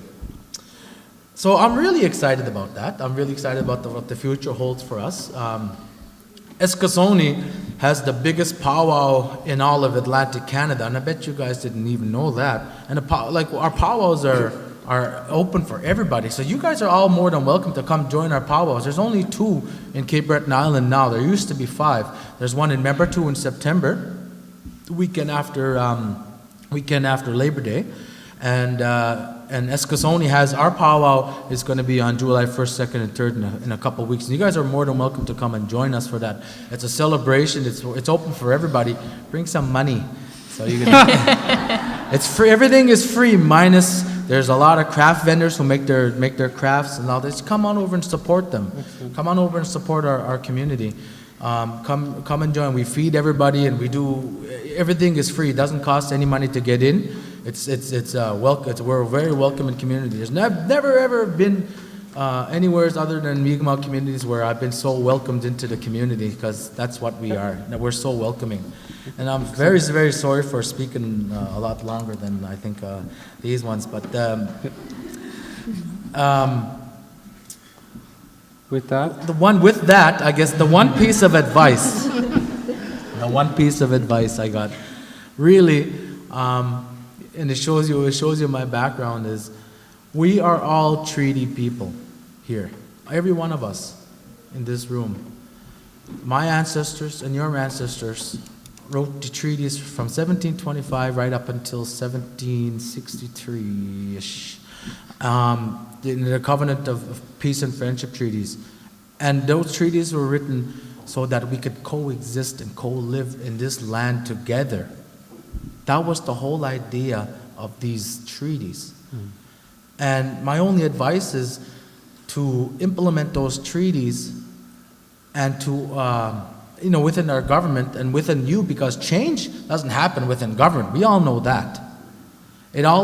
Every single person in this room, you're tied to that treaty, and you're here in this land, and you abide by those treaties. And we abide by those treaties because, again, we're coexisting here. So my only advice really is to make change, to reconcile for the wrongs that were done to our people, through the residential schools, through the Indian Act, through centralization. Take a chance for everyone here, take a look at the Truth and Reconciliation Commission's website and read through the calls of action, the 94 calls of action that the Truth and Reconciliation Commission found within Canada, and to incorporate some of that in your own lives. Because this is not just a one-way avenue where, it happened to us, but where could we meet? It's a two-way street, a two-way avenue. Thank you. Where can we meet? So I challenge all of you guys out here to take a look and take advantage of those Truth and Reconciliation Commission's calls to action, and to incorporate that in your life, in your family, because it all starts at the grassroots level. It doesn't start at government. It doesn't start at the municipality. It starts with you. So that's my advice for politicians and for people in general. So, Walal Yoch, thank you very much. Thank you, Nicola. Thank you very much. I did have a bonus question, but we're going to skip that. We're going to go to Kenya. Tashiana, my assistant. She's going to go around. She has a microphone. If you have any questions, and if there's no questions, we'll go to the bonus question. But is there any questions out there? One way over there. So, yes. This is a question for Tyler. Tyler, I'm just curious, when Orenda came out, it's awesome, by the way, such a great concept. I'm just curious what the reaction was from the community at large in Cape Breton, whether Membertou specifically or beyond. Kind of, did people understand? Were there people that just didn't know what to make of it? That's my question. That's a good question, and we encounter that a lot. Yeah, when Orenda first came out with startups, you hear similar stories. So like the first round is your friends, and like, you know, Cape Breton people are so supportive and they're so polite that like we couldn't get the criticism that we wanted. So we had to bring it to more people for real criticism, and the reaction, we're the first to quantify qualitative data. So people didn't know how to react. A lot of people were like really confused, really shocked, and sometimes it went right over their head. So working with that, eventually we crafted it so as soon as you see it, you know what it is. It's recognizable. But we're getting more exposure now online, and we're getting a lot of feedback now and a lot of interest. We're in client acquisition phase now, so the people that we're meeting with are, how do I say this? Social listening and social media monitoring, it's a must now. So the level of analysis that we're bringing into it and automating it, it's people like our partner, we're with the IBM Watson startup ecosystem in Toronto, and everyone that we show out there, they say, this is intuitive, this is what I'm looking for, this is a great idea, how can I help? So at first it was difficult, and around here, difficult for the wrong reasons. We couldn't get anyone, like, I had to like drive it out of them, like, I know there's problems, but tell me the problems. Like, you're not going to hurt my feelings. Like, so, but it is good to have support in this, and any ideas that you have, I like that people are encouraging. So. Excellent. Any more questions? I believe there's a hand up over there. I know when it comes to bandwidth, people are unaware of that. It has the most, Cape Breton in Sydney, that's probably the biggest bandwidth in all of North America. Didn't know that. Go ahead. This is for Ashley. It's more of a thank you. My nephew, he's had a camera since he's 8 years old, and he's really, really involved in it. And you've been his mentor and his inspiration, and you've opened up a lot of doors for him, which you're helping small communities. It's Winston DeJoby. Yeah, and it's a thank you, because you brought him places that he couldn't have met by himself. Thank you. Thanks for saying that. Winston's like an example of the incredibly talented people we have here, and the things he's doing are just so interesting. He's a great filmmaker. He lives in New Waterford, and he acted in one of my films because I often cast non-professional actors. And yeah, there's so many people like that. All they need is just like, you know, a little bit of mentorship or support. And you know, I think a film he made just won in the wintertime Best Canadian Film at Windex, the film festival in Winnipeg. And I was just at a film festival in Halifax, and I was talking to people there, and they were all like, you know, what's Winston doing? They want to do a retrospective of his work in Winnipeg, and he's like 26. So yeah, there's lots of people like that around here. Any other questions? One back there.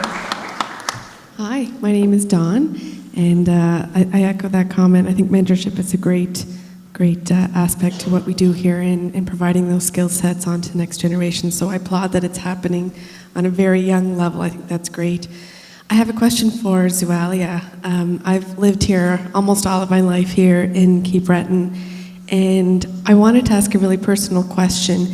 Do you feel welcome? Have you been properly welcomed here in Cape Breton? And what can we do better to ensure that we as Cape Bretoners are welcoming to immigrants coming here?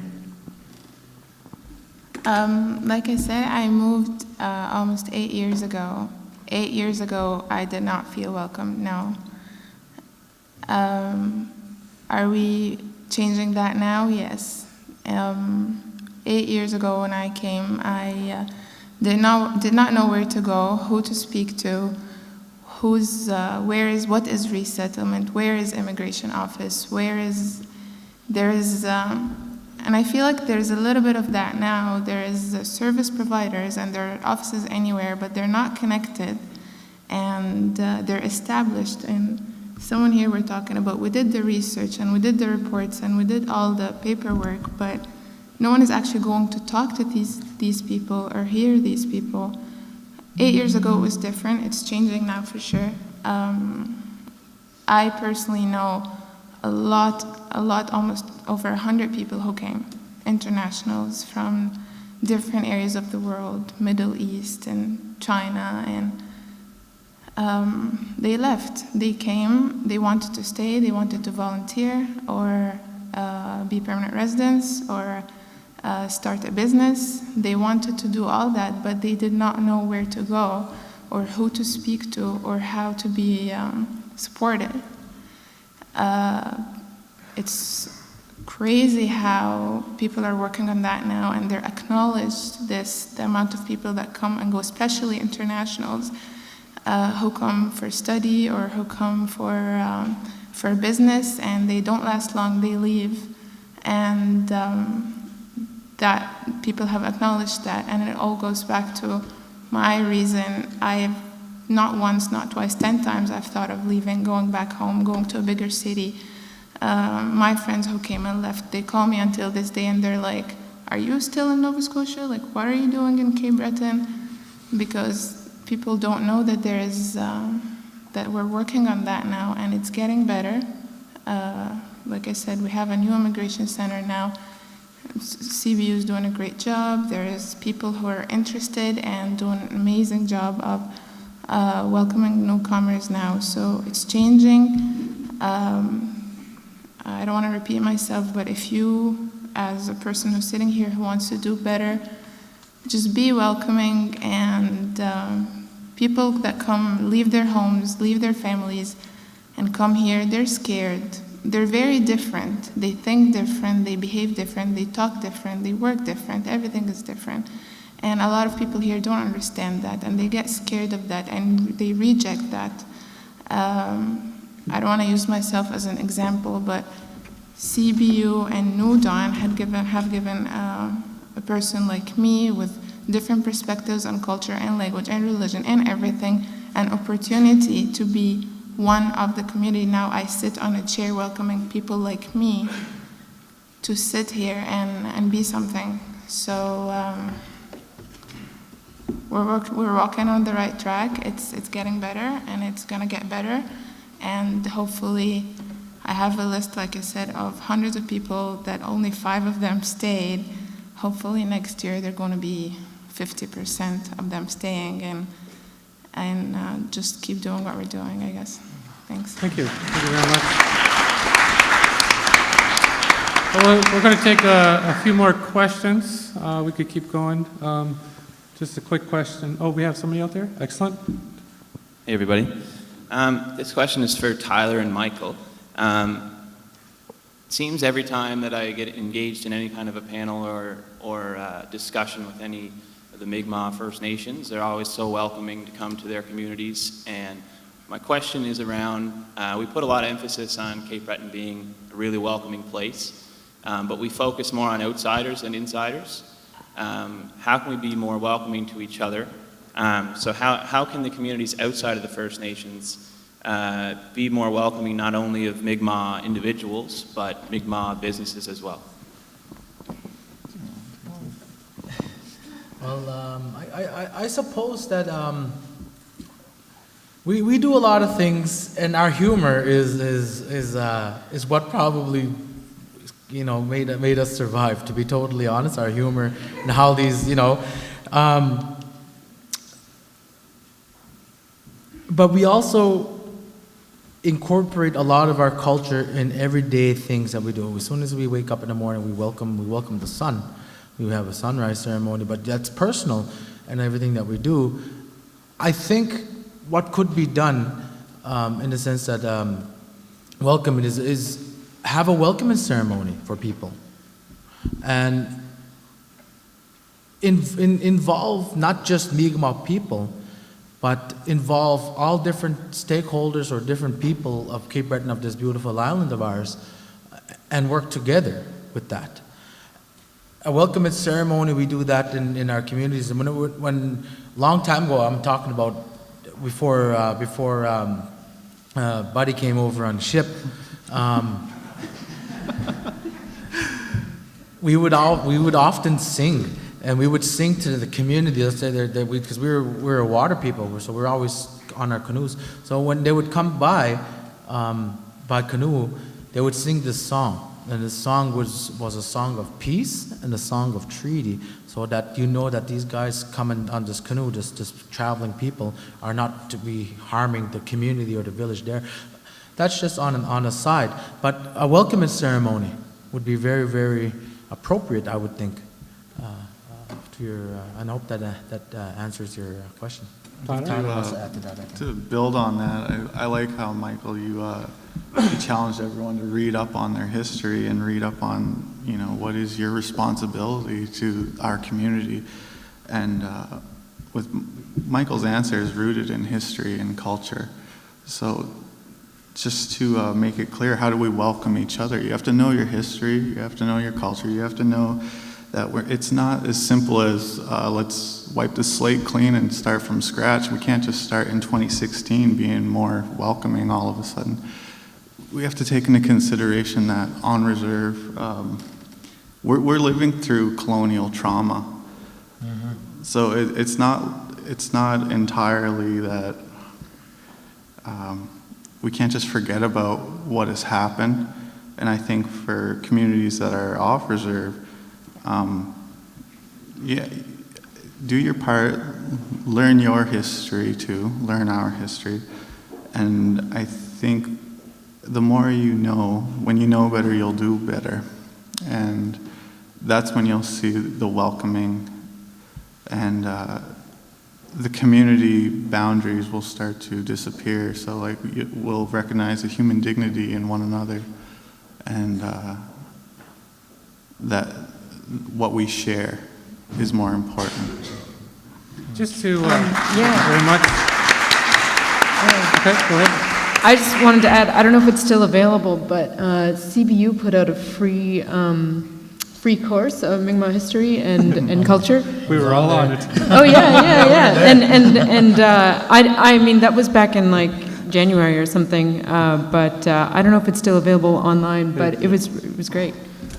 Also, just to add to that, a perfect example is the NextGen committee and the amazing people, the youth that are on it, but also the young leaders as being co-chair, and Don Beaton, co-chair.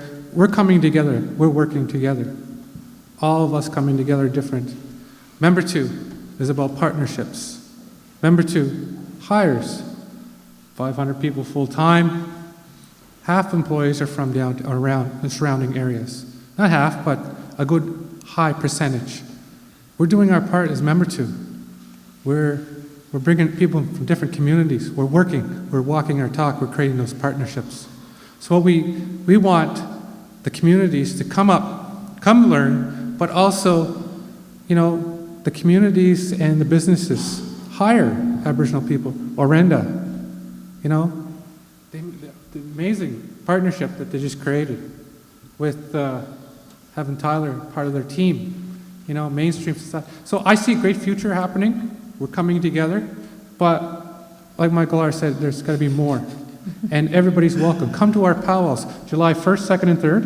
In Eskasoni. Eskasoni, come to the powwow. It's not really that far away. People think Eskasoni is like in the middle of, it is kind of in the middle of nowhere, but it's only a half-an-hour drive for me. Yep. I live in Sydney, and I drive to work every morning. So he lives here. I'm there in a half hour. Perfect example. It's just over there. Give you those Indian directions. Just over there. They painted the road too this morning, yesterday. We'd like that's a great thing. Usually doesn't happen till September. Excellent. We have a question from Port Hawkesbury for Kate Beaton. Okay. Somebody texted.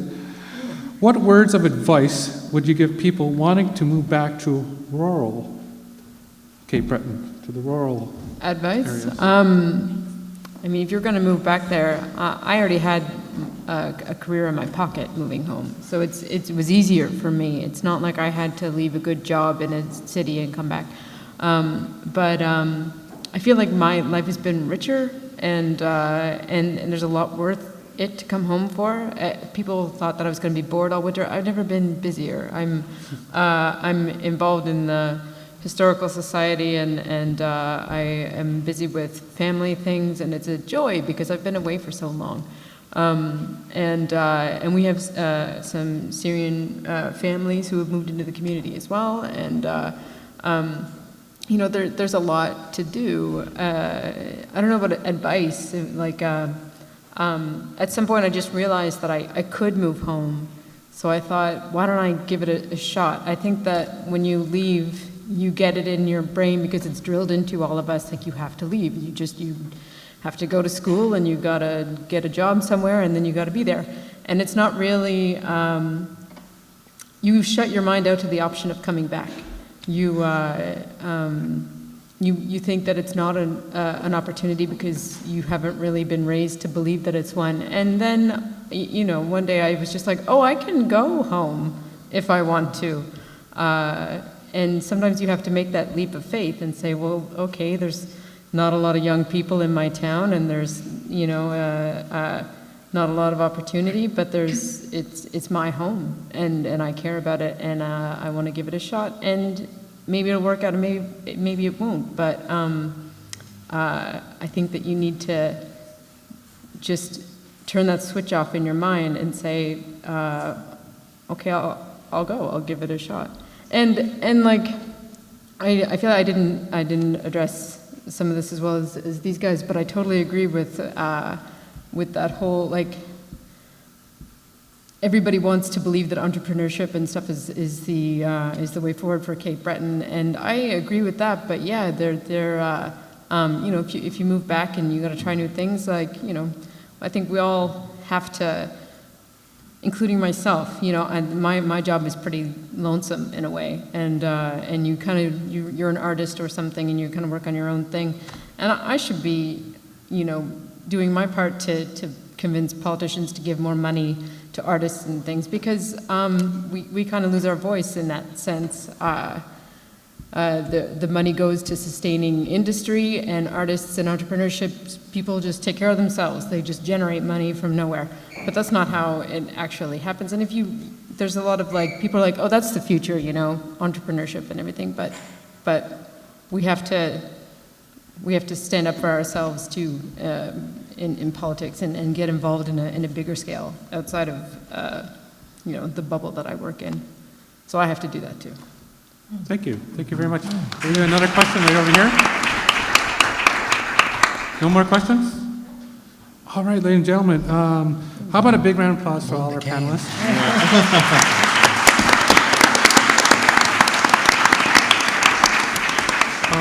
I did have a question for Kate earlier, but I'll ask you later. But we talked about burden of choice. Oh, yeah. And then Michael R. brought up a good point. Sometimes we don't have a choice.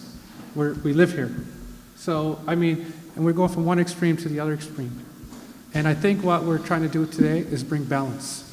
Bring balance to Cape Breton and bring us together in a good way.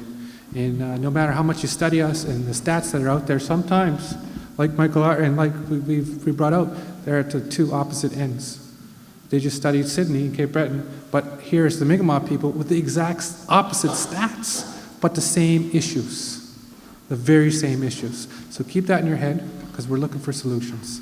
So we have food coming up. Lunch is going to be served here. My favorite part. So yeah, we're going to break for lunch. So a big round of applause once again for our panelists.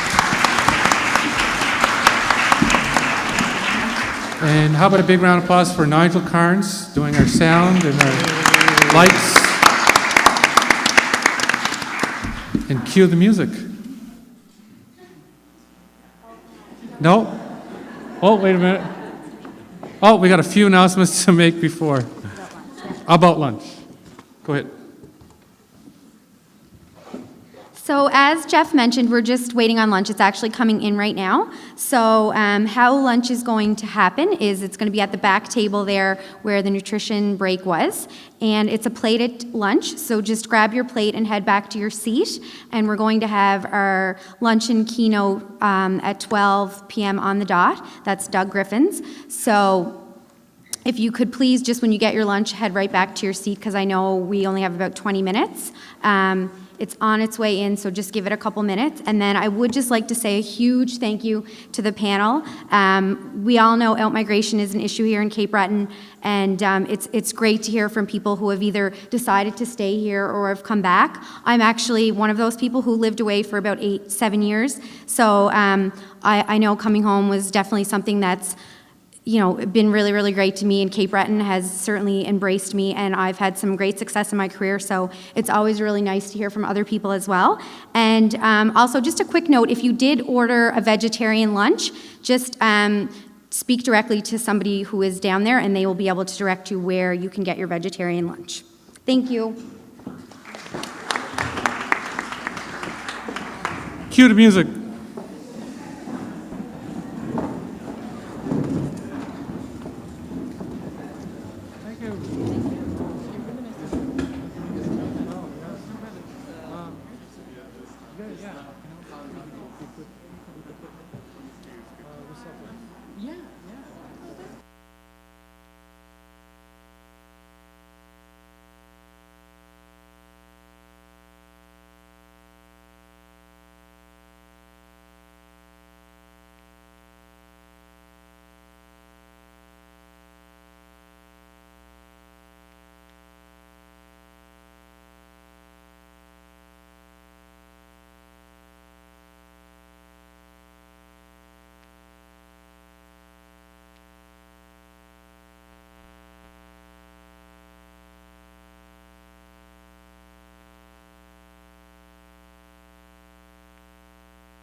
time. I'm leaving now to see my Clementine. And I'm leaving here in a burning haze, and I'm 50 miles from Wanda's place. I gotta stop at the store, pick up a jug of wine. That Italian stuff, the expensive kind. I ain't a fancy man if that's what you think. I just know it's the kind I want to drink. I can't wait to see that pretty face, and I'm 40 miles from Wanda's place. Yeah, I'm hitting the highway a little too quick. Still smelling burnt rubber as I shift into fifth. Wanda's got a body that'll make you speed. A long, tall Sally bring you to your knees. Can't wait to feel that warm embrace, and I'm 30 miles from Wanda's place.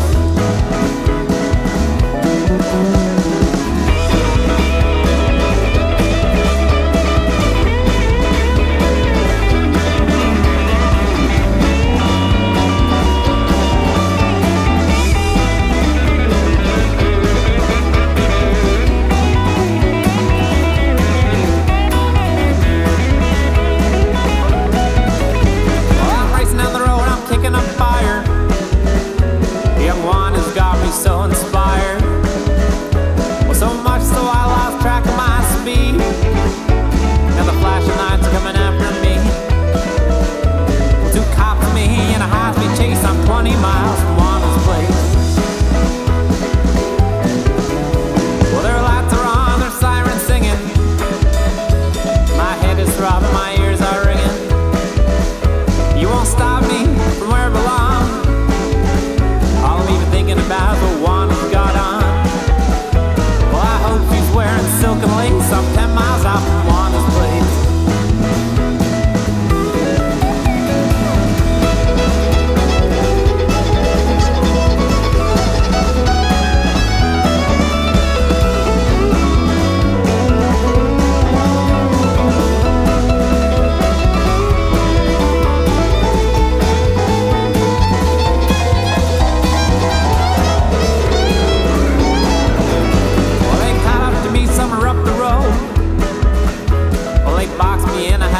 To go. Then they roughed me, cuffed me, read me my rights. Drove me 45 miles to the darkest night. Now I'm sitting in court with a felony to face, and I'm 50 miles from Wanda's place.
out my medicine, so doc, he upped my prescription. He said, son, this should last you for a while. I couldn't hide my grin. Well, I took off into town, I was wired for sound. It's better than laying in bed. I couldn't. Hey, everybody, if you could just grab your lunch as quickly as possible. I know it's going to take a few minutes, but we'd like to keep things on time. So about probably 5 minutes, I'm going to introduce Doug, and then we'll get the keynote lunch speech started. There's so many places and things to see. We ended up at a bar. That's when my girl called my phone. She gave an impatient moan. She told me to get back home. I said I'm tired of living alone. We best be moving on. Moving on. Moving on. Like that old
your smiling face. I seen you fall from grace.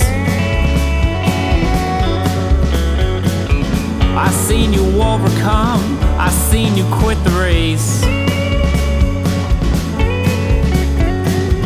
I've seen you swim across the Myra in the month of May. It's how she celebrates life, is all she had to say. I don't care if you're sad, I don't care if you smile. I just wanna know that you're inspired.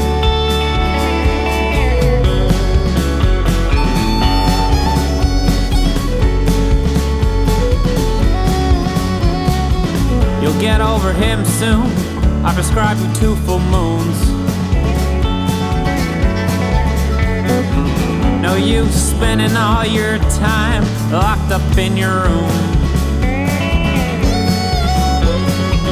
Give it a shot, kid. Come on and make your move. She bought herself a guitar. She learned to play the blues. And when your fingers bleed, when your nerves get tired, well, I still wanna know that you're inspired.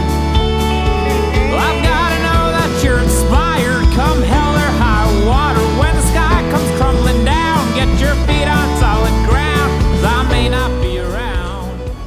Hello again, everyone. If you could please take your seats. It's time for our luncheon presentation.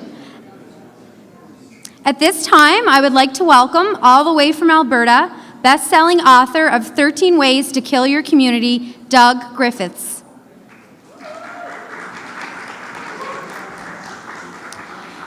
Doug retired from politics in January of 2015 to actively pursue his passion of helping communities, organizations, and businesses grow stronger.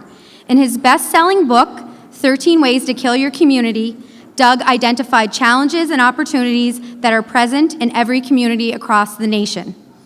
The lessons that come from his stories are applicable to every type of community, which includes municipalities, organizations, and businesses.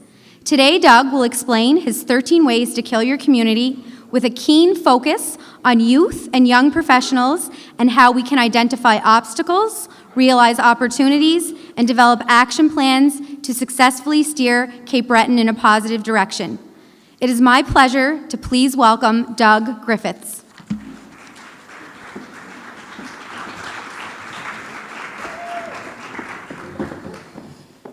All right, good afternoon, everyone.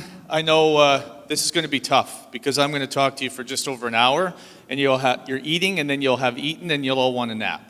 My job is to keep you awake because you have a lot of work yet to do this afternoon. So, look, I am a recovering politician. I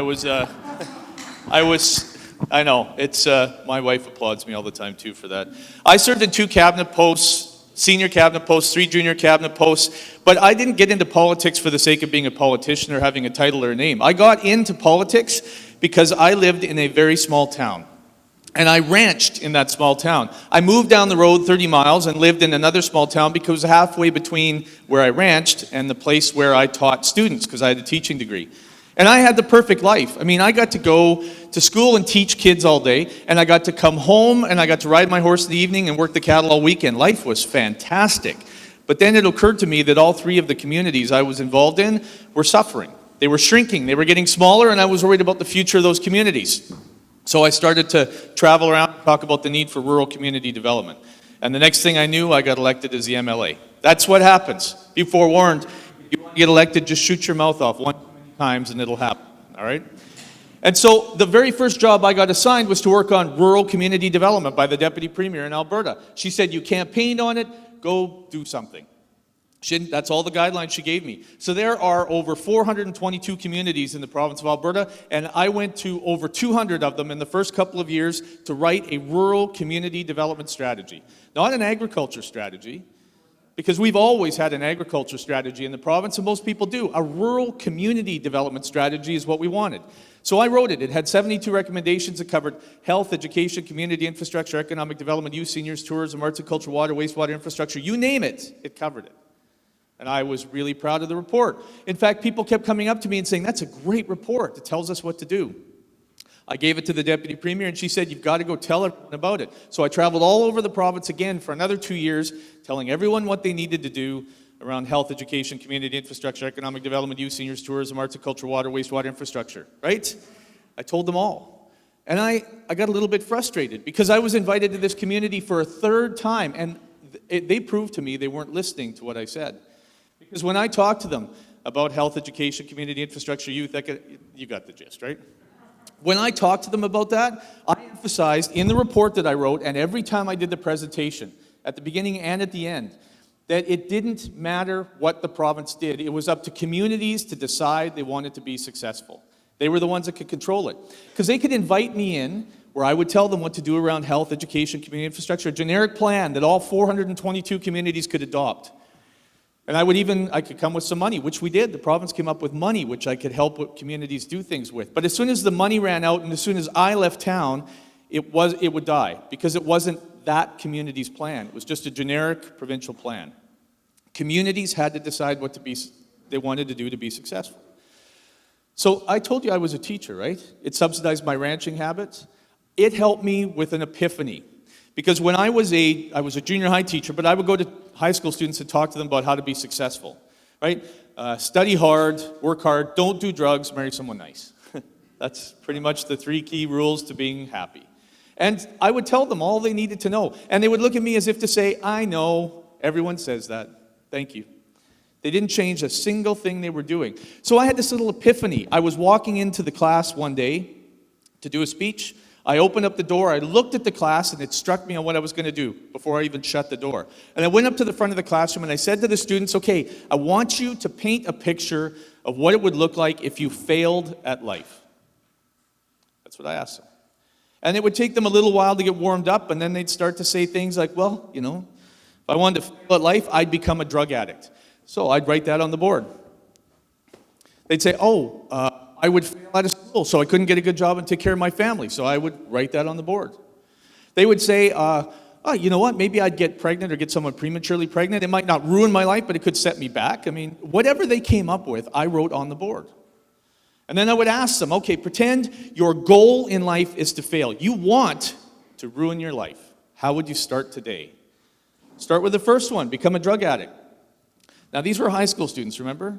So I would say, how would you become a drug addict if you started today? And someone would put up their hand and say, well, I'd smoke a joint after school. And 2 kids would turn red because that's what they did yesterday, right? I'd say, so you want to fail out of school. How would you start today? And someone would say, I'd fail the math test this afternoon. And then everyone would look nervous, like, are you done, Mr. Griffiths? I got to go study, right? We get to how would you get someone pregnant starting today? And they'd all turn red, and that would be the end of the conversation. Right? They didn't want to do sex ed with Mr. Griffiths. But the point is, every single one of us has hopes and dreams and goals and ambitions. Every single one of us has plans for our life that we hope come true. And every single one of us, including me, does things that undermine their own success. They make decisions that prevent them from reaching that ultimate goal. And they do it because they choose what they want now over what they want most. They choose what's easy and convenient now over what they really want way down the road. That's the big dream. And then it struck me, it's not just people that do that, communities that do that. Because I was on my way to the community for the 3rd time, and where they disappointed me was that every time I told them, you have to figure out how to be successful. And every time I was there speaking, talking about health, education, community infrastructure, economic development, right? You got the list. They would call me up and say, Doug, what are you going to do to save our town? They missed the point. So I went to that community and I had a short little list of 10 things that I had seen communities doing that sabotaged their own success. And it was a 10-minute presentation. And then I got asked to do it in another community, and pretty soon I discovered that I would go into communities and I would give this short presentation, and people would come up to me quietly. They'd look over their shoulder to make sure no one was listening, and they'd say, guess what we did? And they'd tell me a story about what happened in the community and how they sabotaged their own success. They didn't realize they were doing it until I told the stories. So it turned into 13, and then it evolved. I collected all of the stories, and it turned into a book. The book's at the front, if you're interested in it. 13 Ways to Kill Your Community. Just in case, you'll see why I say this, just in case you're worried about me making any money, which some people are. All the proceeds from the book sales go to 2 boys whose dad passed away from complications due to epilepsy. He was my best friend, and so it goes to their trust fund. So don't feel compelled to buy one, but if you want one, I'm not making any money, okay? All right, so there's a couple of things you need to know before I start, and the important one is that this is all about attitude. No matter what you think I'm talking about, you'll think it's about infrastructure, you'll think it's about partnerships, you'll think it's about collaboration, you'll think it's about innovation. It is, but ultimately underneath or behind every single one of those issues that hold us back is the fact that our attitudes destroy us. Whether you're a high school student or a full-grown adult or a community, our attitudes sabotage our success, and everything I wind up talking about is about attitude. Oh, one more thing you need to know. In the book and in this presentation, I don't name a single community. Well, I name one, my hometown, because I tell a story about it and me, and so I have to tell you where it is. But I don't name any other community, and the reason why was because after 4 terms in politics, I discovered it's best not to name names if you don't have to. That's just a joke. But I did discover that I got a phone call from Texas asking me if I would come down and do this presentation, and I couldn't at the time. I was otherwise predisposed, so I couldn't go do the presentation. But the lady who called and asked me to do the presentation said, Doug, I know the town you're talking about in chapter 7, the 3rd story. I know the town you're talking about. And if I guess it right, because I know you don't name any names, will you confess that that's them if I guess right? I said, sure. So she told me the name of the town. It was her hometown in Texas. And I said, no, that's wrong. She called me a liar. She said, no, you wrote exactly what happened in that town. And I had to tell her, I've never even been to Texas. The point is, you're not alone when you recognize yourself in here. No one is, because this happens all across North America in communities. This happens all across them, so you're not alone. The idea from this presentation is to make you laugh, because there are 3 types of people in the room whenever I do this presentation. They're the ones that laugh, and I tell the stories so you have the chance to laugh, because frankly, if we can't laugh at our challenges, we won't be able to fix them. The second type of person in the room looks angry. And I could see the look in their eye, and they're saying, I know who's doing that, and when I get home, he's going to hear about it. That's just a joke. Well, you guys are full already. And then the third group looks at me with their arms crossed through the whole presentation with a glare, and they're saying to me with their eyes, how dare you talk about me like that? Because they recognize themselves, and they're mad that they're being identified. You know what? We all do this, so don't be angry. Laugh. If we can't laugh, we won't be able to solve our problems. So, 13 ways to kill your community. The first way to kill your community is don't have good quality or quantity of water. Now, I almost wrote this out of the next book that's coming along, the 2nd edition, and I almost took it completely out of the presentation because I thought, we don't have water issues anymore. And then Flint, Michigan happened, where political leaders are now being charged criminally for the decisions they made that polluted their water system and made many people gravely ill. So maybe we do need to keep that in. And I did a little bit of research, and you know what I found out?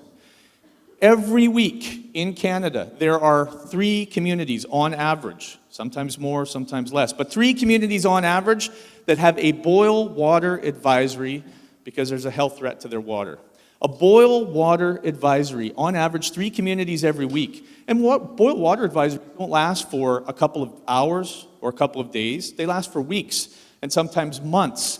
And some of them last for years until they get fixed. So water is a critical issue. The quality of water is incredibly important on whether or not your community is going to grow. And if you don't believe me, that people I always say demand. I should quit saying demand. Expect good quality water. They don't demand it anymore. They don't say they want good quality water, they just expect it. If you don't believe me, then go downtown, find your local gas station, buy a cup of coffee, and stand by the counter for half an hour. And you'll hear everyone that comes in complain because they pay $1 for a liter of gasoline. And they'll pay $2.50 for a little 400 milliliter bottle of water and not say a word. Because they expect good quality water. And they won't move to your community if they're worried about the health issues that go along with it. But quantity of water is equally important. If any of you have ever had anything to do with agriculture, You know that you plant the seeds at the perfect depth. You take care of the soil. You may even use fertilizers, pesticides, and herbicides to make sure that it gets stimulation for growth, that the bugs stick, and then other plants don't compete with it, right? You know how to do it. Except what happens if it doesn't rain? Nothing. You can't do value-added agriculture without water. It's hard to do industrial development without water. And in fact, we know that if you have water, tourism development is far easier. Quality or quantity of water is equally important. And proof positive again with California. The Colorado River doesn't even reach the ocean anymore. And they're so pressed for water. You've seen the television commercials about how the water levels have gone down. What happens when you don't have enough water? So quality and quantity of water is critically important to your future. Now, I know where I'm from. I have people say all the time that they believe the next world war, if there is one, will be fought over oil, because oil is so valuable a commodity and fundamental to our economies, right? So they say the next world war will be fought over oil. Maybe. But the last world war will be fought over water, because whoever controls the water controls everything. But if you want to kill your community, don't have good quality or quantity of water. And you can drink from a poisoned well until it runs dry, and your community can die of thirst. Number 2, don't attract businesses, especially ones that will compete with yours. Now, I had said I went to hundreds of communities in Alberta when I wrote that first report, right? I was really lucky because I looked really young as an MLA, and I came in a by-election. So I showed up in a lot of communities, and I would say, I'm the MLA, I'm here to work on rural development, and they laugh at me. Sure you are, kid. Right? It was fun, because you know what I did with that? I went into communities a couple days early, and I talked to a lot of people. They didn't believe I was the MLA, or they didn't recognize me, and so I got to go to social circles, recreation facilities, wherever I could to meet people and talk to them, up and down Main Street talking to businesses. And I got to talk to them, and they didn't know who I was or what I was doing, so they would tell me what they needed me to hear, what they needed to say, right? If I showed up as a politician and said I'm an MLA in front of a room of people, they all told me what they wanted me to hear as the MLA. When I showed up and they didn't know who I was, they said what needed to be said. So I learned a lot more about community development. So traveling around, talking to people, I discovered a little irony. I would go into communities that had 1,500 people, and they'd have one grocery store in that town. And I would talk to the grocery store owner and say, how are things going? How's business? And almost every single time, they would say, it's horrible. It's awful. We barely make a living. I don't know if we're going to be able to keep the doors open much longer. And I would think, that's awful. But then I discovered that I would go to communities of 1,500 people, the same size, with 2 grocery stores. And I would ask those grocery store owners, how are you doing? And invariably, they said, not too bad. You know, I'm not going to buy a Maserati, and kids aren't going to Harvard, but we make a good living. Now, that seemed ironic to me, right? I mean, 1,500 people all shopping in one grocery store. They're barely making a living, and they're going to close their doors. But 1,500 people splitting their business between 2, and they're both doing well. I couldn't figure out what was going on. And then it struck me. Competition. See, everyone loves competition, unless we're the ones being competed against. That's not nice. So in this town where there was no competition in that grocery store, there was no incentive to do what competition gives you. Competition gives you better price, better quality, better selection, and better service. Better price, better quality, better selection, and better service. So in this community, with had one grocery store, there was no incentive to offer a better price, better quality, better selection, and better service. In this community with 2, yes, they competed with each other. In fact, I would talk to people in town and say, tell me about your grocery stores. And people would say, well, I go to that one because they have a better price on their meat. But I go to that one because they have a more variety or selection of canned goods. But I go to that one because they have a better quality of produce. But I go to that one because, the bag boys take my bags out for me.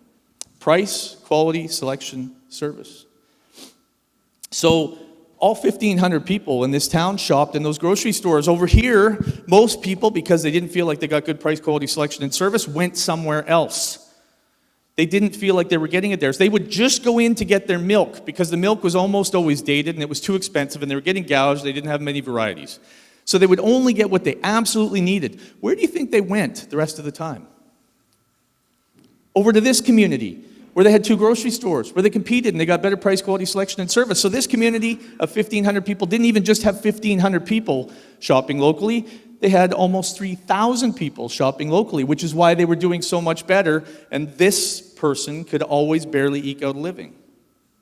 Now, traveling around, I got to one community. I met a young entrepreneurial couple. I was so excited to meet them. They were the same age as I was, and they were entrepreneurs. I needed to know what made them tick. So I asked them a bunch of questions. I interviewed them. And I discovered something. They told me that this wasn't their hometown. Their hometown was only an hour down the road. Yet, when they tried to build a gas station in that hometown, they couldn't get the building permits, they couldn't get the development permits, they couldn't get the zoning done in the community. Pretty soon, the town wouldn't even return their phone calls for a long time. So they finally packed up and moved an hour down the road and built their gas station in 1 year. I thought, that's weird. Why did that happen? The couple didn't know what was the problem. So I had to go find out. So I drove down the road to this community, which needed another gas station, by the way, and I asked around, what happened to this couple? Why did they have to go? And then everyone, it seemed, in town knew, except that couple.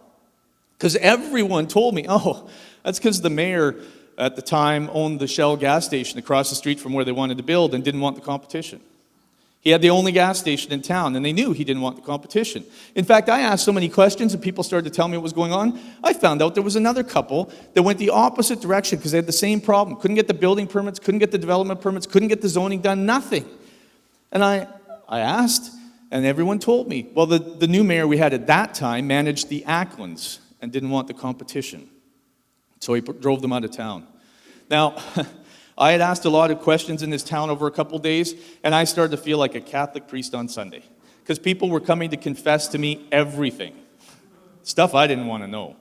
I had one lady call me and say, Doug, I really need to talk to you. I got to get something off my chest. So we met for coffee, and she said to me, you know, I was a town secretary for 25 years, 26 years, and we constantly had welders come in because it's an industrial area, and the welders would come in to the town office and say to her, I want to buy some industrial property because I want to build a big welding town. I'm going to hire a bunch more welders. We've got great economic activity here. This is fantastic. And she would tell them, we have no industrial land for sale. Or you don't want to buy it. They won't tell you, but it's environmentally contaminated. It'll ruin you. You don't want to buy it. Or there's so much drugs in the school that you don't want to raise your family here. Or the economy's down. She came up with whatever excuse she could that was appropriate at the time to drive them away. And I said, why would you do that? And she told me, my husband was a welder, and we didn't want the competition. One community did that. So if you want to kill your community, don't attract business, especially businesses that will compete with yours, and you can have your monopoly on failure. Number 3, ignore your youth. Everyone always asks me the same question about youth. Doug, how do we keep youth in our community? I anticipate I walk out of the building and I'll see young people chained up to mailboxes and light posts so they can't get out of town. Right? How do we keep them here? That's the wrong question. The nature of youth is to go off and explore, to go try new things, to experiment. You hope they don't experiment with bad stuff, but they go off and get new ideas and learn new things. Trying to keep them there is the wrong strategy. Your approach should be on what to do to get them back after they've gone and acquired all that information, those ideas, those new ways. That's what you should be asking yourself. How do we make sure they have a reason to come home? But we don't do that. I grew up on a ranch, I told you, a farm. We did grain farming, we had cattle. For 20 years of my life, from the time I was 4 years old and old enough to understand my dad, I heard the same thing for 20 years. Son, you don't want to take over the farm. There's no hope doing this. I mean, when you get a good crop, it's not worth anything. When it's worth something, you don't have a crop and you have nothing to sell. The fertilizer prices go up, the cattle prices go up, the land prices go up, the equipment prices go up, but your product's never worth more. You don't want to do this, son. There's no hope in farming. That's what he said to me for 20 years. I came back from my first university degree, sat me down at the table. He said, son, do you want to take over the farm? He had the gall to look surprised when I said no. He actually, what do you mean you don't want to take over the farm? For 20 years, he brainwashed me into how bad it was, but then he was surprised I didn't want to take it over. We do the same thing in communities. I was at a community event, kind of like this, and I was going to give a presentation on economic development, retaining youth, and how to drive up business, and what to do for better governance, all that sort of stuff. And this group was going to have a quick lunch at noon, just 15 minutes to sit and gab, and then I was going to present with Q&A after. And they were all sitting like they had young people, they had chambers of commerce and businesses and the political leadership and the social leadership. Like, it was a great room. And I listened to everyone's conversation because no one knew who I was. And this boisterous guy walked into the room, really loud, powerful voice. And he walked in and he sat in the middle with his lunch and he proceeded to say, and I quote, "I don't know why we keep doing things like this. This is a waste of energy and a waste of time. We had another business close last week. We're going to have another one close this week. Heck, we built that little subdivision and no one wants to buy the houses. The school's probably going to close soon because the province doesn't care, and then they're going to close the hospital. What's the point? There's no hope here." I did my presentation. I said, "Any questions?" when I was done, and he got up. He asked the first question. I was so excited. And he said, "Doug, what do we do to keep young people in this community?" And my response was, "Shut up." I was only in politics a year. I wasn't very graceful, but immediately it just popped out of my mouth. And I told him, "You just spent 20 minutes communicating very loudly and indirectly to every young person in the room that there's no hope in your community. And then you wonder why they go."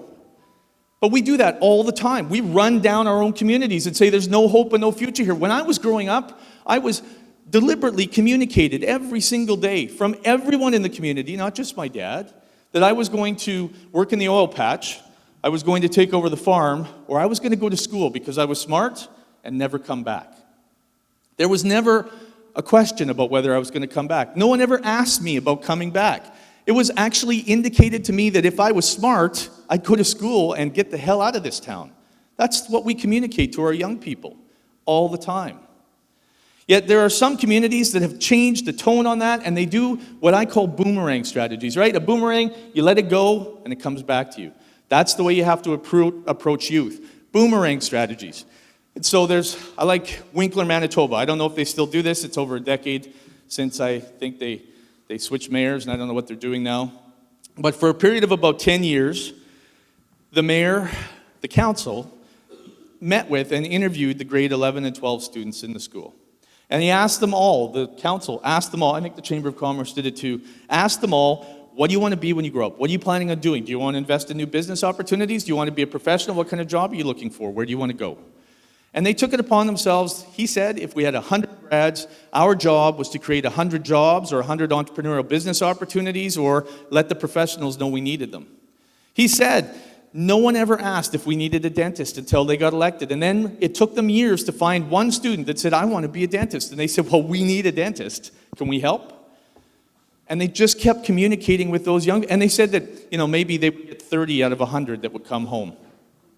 Only 30 out of 100, that's still pretty good. But if 30 out of 100 came home, they had all these other extra business and entrepreneurial and job opportunities for young people. And that community of Winkler discovered that a lot of young people within the region just realized Winkler was the place for you to be if you were young. It was an amazing thing. And you know what it did? In a period of 10 or 12 years, it took the community from just under 5,000 to just over 10,000 people, just from keeping their own youth. It was amazing. Some communities just send newsletters out to young people who leave. They talk to their parents to keep them communicated so they know that we want you to come home someday and we're still here. Some of them have, when their kids go off to university or post-secondary institutions, they have parties for them every semester where they actually bring the business community, the political leadership, and parents together with young people so that they kind of celebrate every 4 months when they come home at the end of the term, just to remind them, we love you.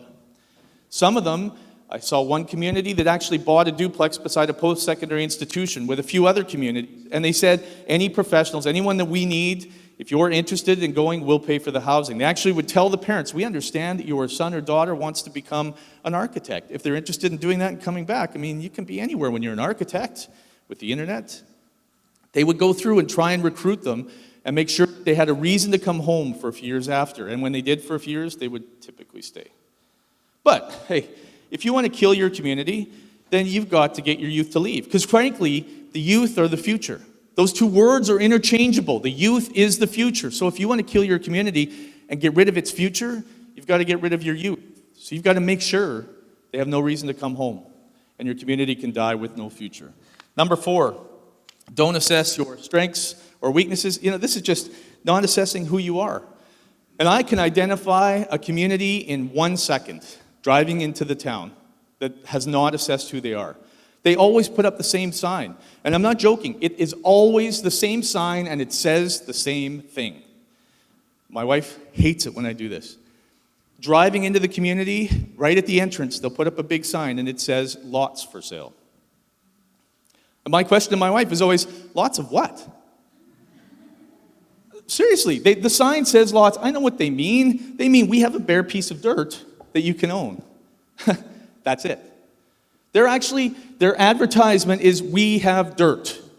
You can come and buy a little piece of dirt. As though there are reams of people driving all over Canada's highways looking for a piece of dirt.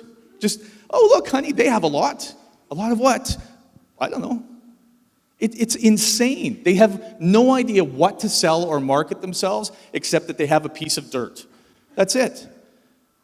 That's not a successful community. That's a community that has no idea who it is. I worked with one, and they did something very similar. They're the epitome of what this lots for sale. They had called and asked me if I would come in and help them with their new strategic plan and get them rolling on what their future was going to be. And they were very proud. They thought they'd done some great work. And they told me, you know what, Doug? We spent $10,000 on an ad in the Toronto Star. They showed it to me. It was on page 3, about this big, in the corner. And the ad just said, hi, we're this town, we're here, with their address and a phone number. And I said to them, what are you selling? Who are you marketing to? They couldn't answer any of those questions. They had lots for sale. That was it.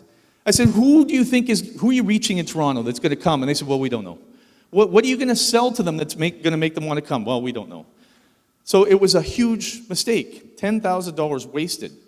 So they asked me if I would help them do something right. So I spent a couple of weeks in the community, and I did what I always do. I traveled around, I talked to people, I went in all the social circles, and I found out that there were 2 families from Poland that had moved to the community a little over a year ago, about a year and a half before I had talked to them.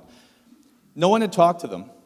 They hadn't chased them away, but they hadn't made them feel welcome. And when I talked to them, it turned out there were a lot of families in their community back in Poland that would love to move here. But they were scared, they weren't sure, they didn't know if there were jobs, they didn't know if there were business opportunities, they really didn't have an assessment of the community. They didn't know what was available. So they didn't do anything. So I talked to the community, found out there were so many families that wanted to move, and I said, you know what, why don't, instead of your $10,000 for a Toronto Star ad, raise a little bit of money. Let's take these families back to Poland and send a couple of you with them and put an ad in the paper that says, and they did it, when you're here, your family, or you're here, your family. The point was, you have family here, and we would love to make you part of our family. And it was great. They went over there. They have now had several families move from Poland because they've told them, you know what, we need this business, we need these professionals, we need these entrepreneurial opportunities. They created a little pool of funds, the other businesses did, so they could sort of micro-lending to get them started. They had several families move, and they have a large Polish community now, strictly because they started with their assets. They assessed who they were. Before that, they had no idea what to market. They spent $10,000 on an ad in the Toronto Star.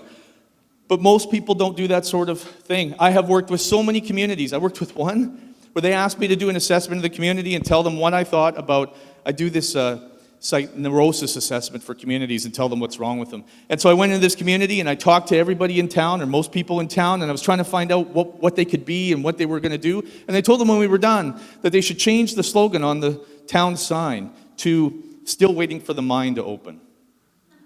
Because the mine had closed 10 years ago and everybody just talked about, oh, it'll open again someday and then we'll be okay. They hadn't once in 10 years asked themselves what they were going to do now.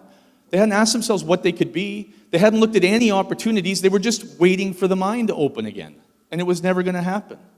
So we found out they had a particular tourism market that resonated with northern Germany, and they've actually attracted a lot of northern Germans and built a sort of pretty robust, they've only been at it for a year and a half, robust German tourism experience. And it's revitalizing the town. You know what? Any of you garden?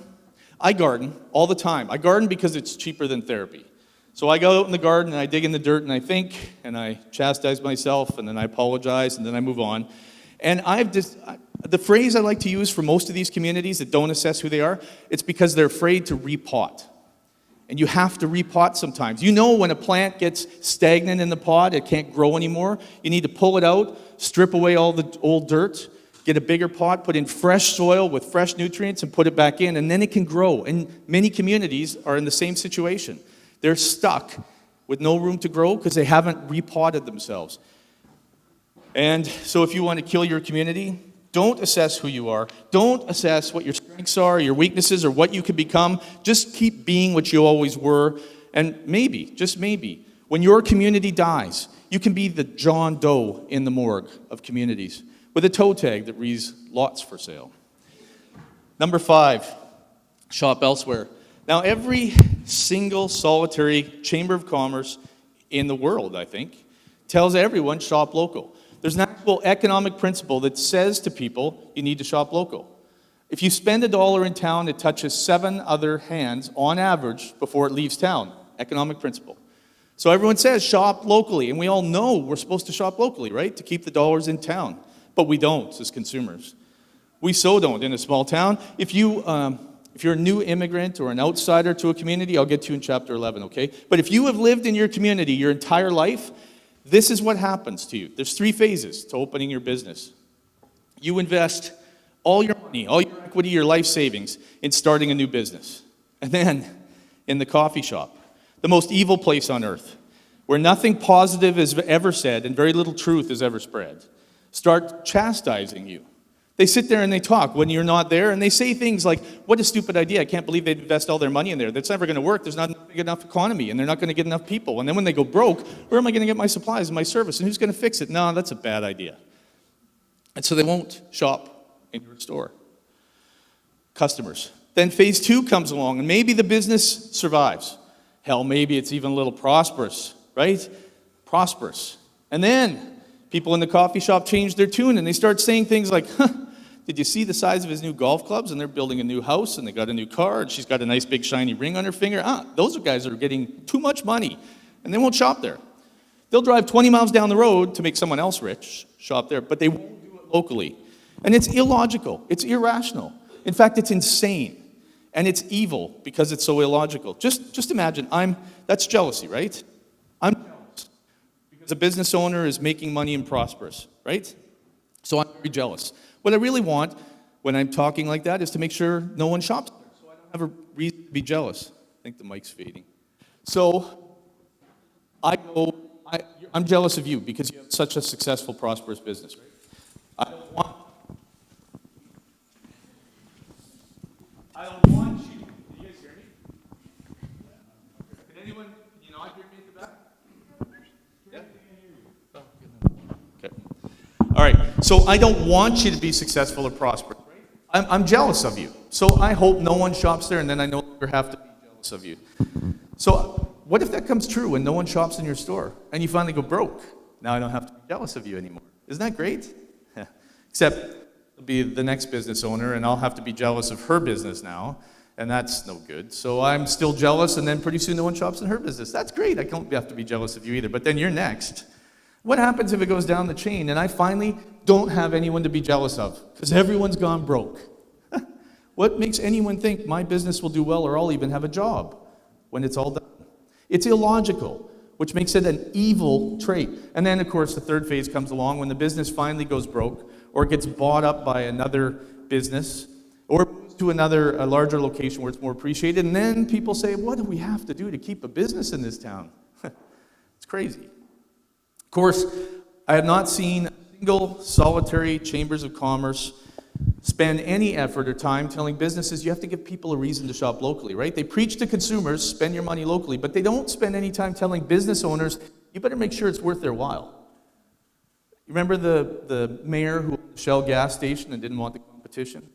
I was invited to a community meeting to try and help them because all the business owners were very frustrated. So you see, that mayor who owned the Shell gas station charged 6 or 7 or 8 cents more per liter because he was the only business in town, the only gas station.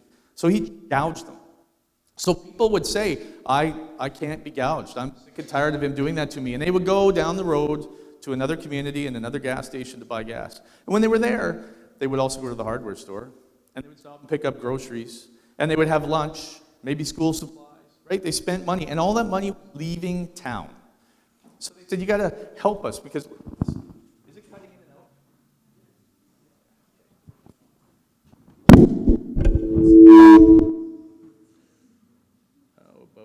you want to just turn it off? Okay, there we go. All right, so he would tell everybody that they had to shop locally. And I thought, well, we'll fix this. So I did a presentation for them that showed them what was happening to their economy, how dollars were leaving, and showed them comparisons between other gas stations, other grocery stores, so that people felt like we could see where the competition was falling apart. And I did the presentation. I didn't single him out, but it was obvious from the statistical information that he was the problem. And then people started to talk when I showed the information. They said, could you lower your gas prices so that you compete and then people won't leave town so much? His response for the entire hour was, people have a duty to shop locally. That was it. He refused to change his ways because he thought it was only one-sided. And that town has continued to suffer. In fact, I know for a fact he's been downgraded to a racetrack grass because no one even buys gas there anymore. So he keeps jacking up the price, which makes less people shop there. But he has still not learned. And I don't think he ever will. Now, lots of people give me this argument, and I'm going to tell you this right now. This is about your economy, right? People always use the analogy.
A lot of ugly covered books don't get read. Publishers actually put very invigorating and covers on books, hoping people will pick them up. Because if the cover leans you in to start to pick it up, you'll read the rest of the book. But if it's an ugly covered book, most people won't pick it up and they won't find out if it's got good contents, right? And so people say, Doug, you're judging a book by its cover. That chapter is superficial. Wrong. Wrong. We are attracted to aesthetically pleasing things. Aesthetically pleasing people, places. Thanks, sir. Aesthetically pleasing people and places. We are. I mean, we want to be attracted to other aesthetically pleasing people. We want nice cars, we want nice houses, we want nice communities. Not one of you has ever been at a bar or a dance and looked across the way and said, oh my God, is he ever ugly? I got to go ask him out. You don't do that. In fact, I'm going to tell you right now that we're genetically encoded to be attracted to aesthetically pleasing things. It's in our genes and we can't help it.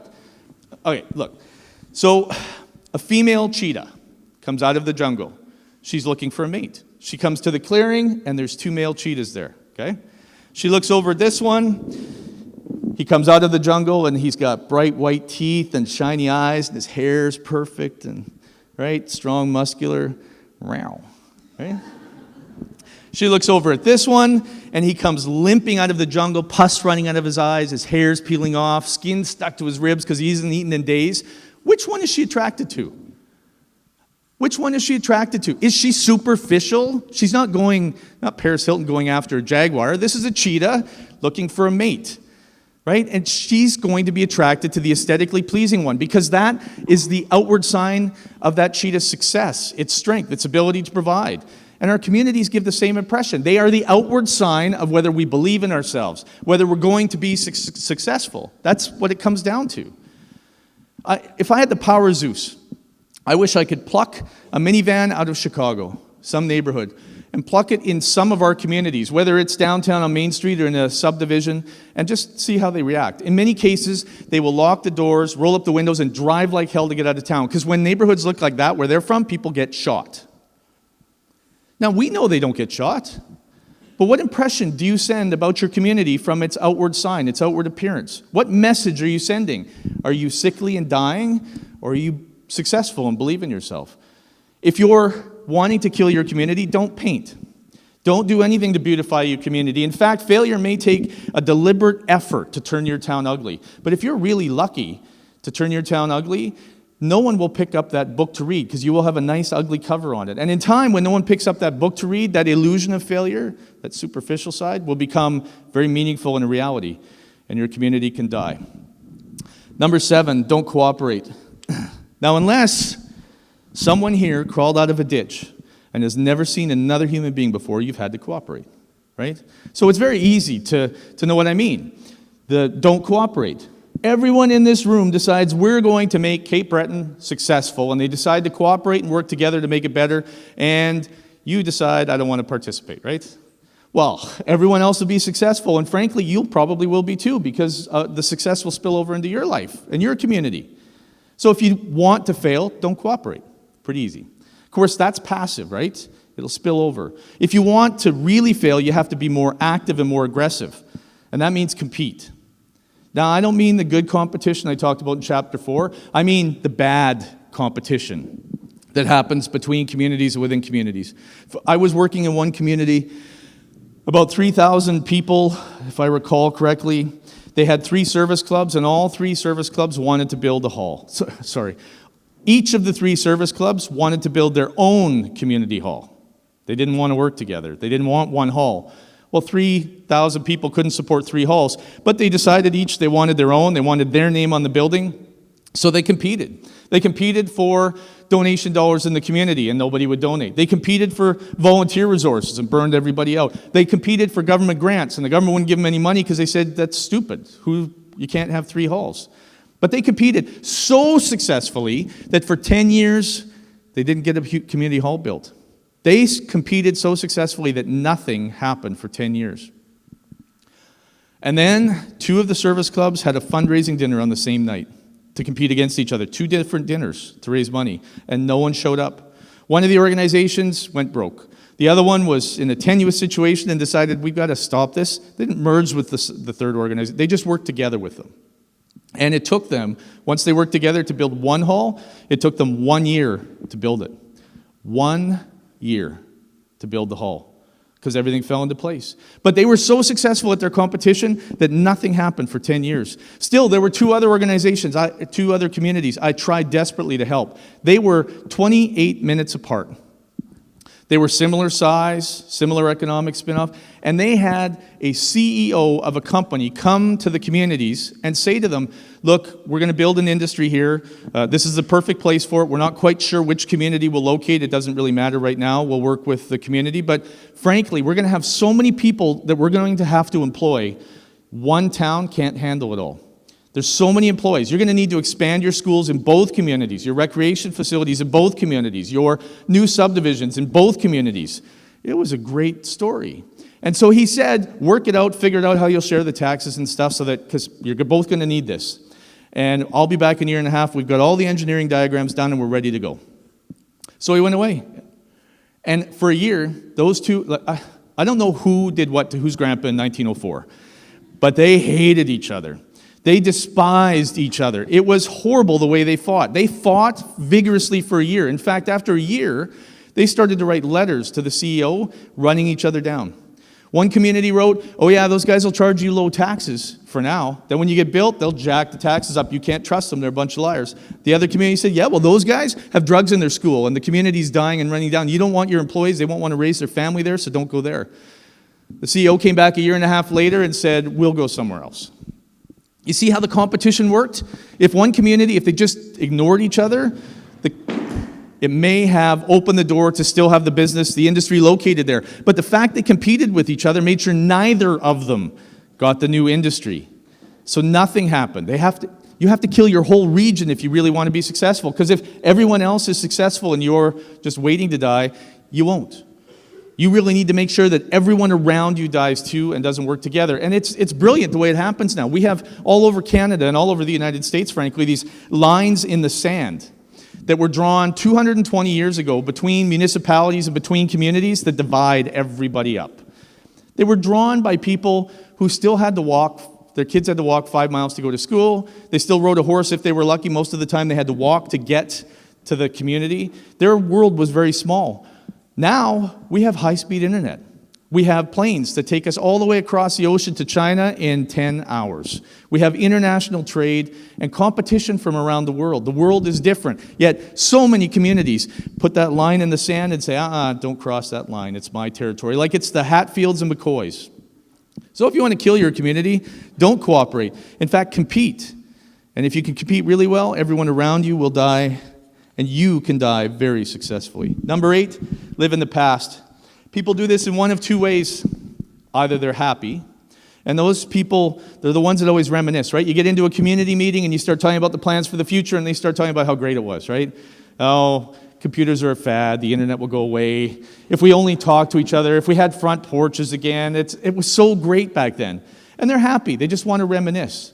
They're not harmful, they're a severe distraction.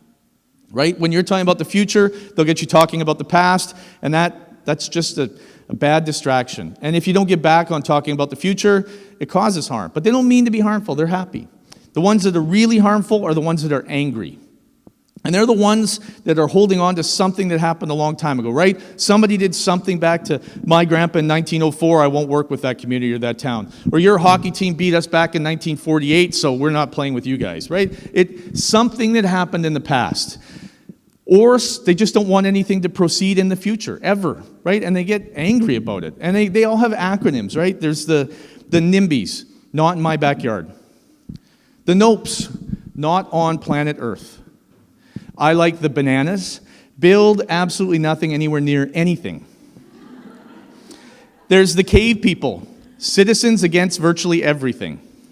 I've worked in meetings with them where so the cave person will say, we need to do something, we're going to come up with an idea. We'll come up with an idea, and I'll take it to them and say, so how do you like this? We're going to try and change things. And they go, no, don't like that. Say, oh, so you want to go back to the way it was? No, I don't like that either. That's their only response. They're just against everything. And NIMBYs, NOPEs, bananas, and cave people are just opposed to doing something new. Of course, there's a new one. I just wrote a blog about it a couple of weeks ago. The FEARS. FEARS. Fire up everyone against reasonable solutions. And they're different from caves. See, caves don't want anything to happen, but they just say no all the time. Fears make people angry and afraid. I was in a community meeting where we were going to talk about the future. It was 1 hour. They had a great demographic group, mixture of people, and we were going to talk about the future of the community. I had the town council lined up on one side, and some chamber members and the county council lined up. We were going to talk about the future, and I was going to facilitate the meeting. I didn't get 3 minutes into the introduction when a guy stood up at the back and said, I will not work with council. They lost $56,000 in a crooked deal, and they're corrupt. And he got up and he walked out the back door. I was like, what? Everyone in the room, suddenly all hell broke loose, right? What's he talking about? Where did this money go? What's going on? So I leaned over to the council, to the mayor, and said, what's he talking about? And the mayor said, I don't know. So I said, well, you got to tell him that. So he stood up and he said, I don't know what he's talking about. Nothing like that happened. And of course, when a politician says that now, everyone stands up and goes, liar, corrupt, it's a cover-up. You know damn well you did something with it, right? And it took an entire hour to get everyone calmed down. And I promised I would find out what was going on and get him back. But you know what? An hour, they finally got calmed down and the meeting was over. So everyone had to go. You know what we accomplished in that meeting? Nothing. They were angry and afraid over his comment. And so I did some research. It was true. The council had lost $56,000 in a corrupt deal they should not have been part of in the first place. It was a bad deal in 1972. Yeah, and I remember that because that's the year I was born. I even did some checking. Not a single person who was on council at that time was still alive to even apologize to him. They were all dead.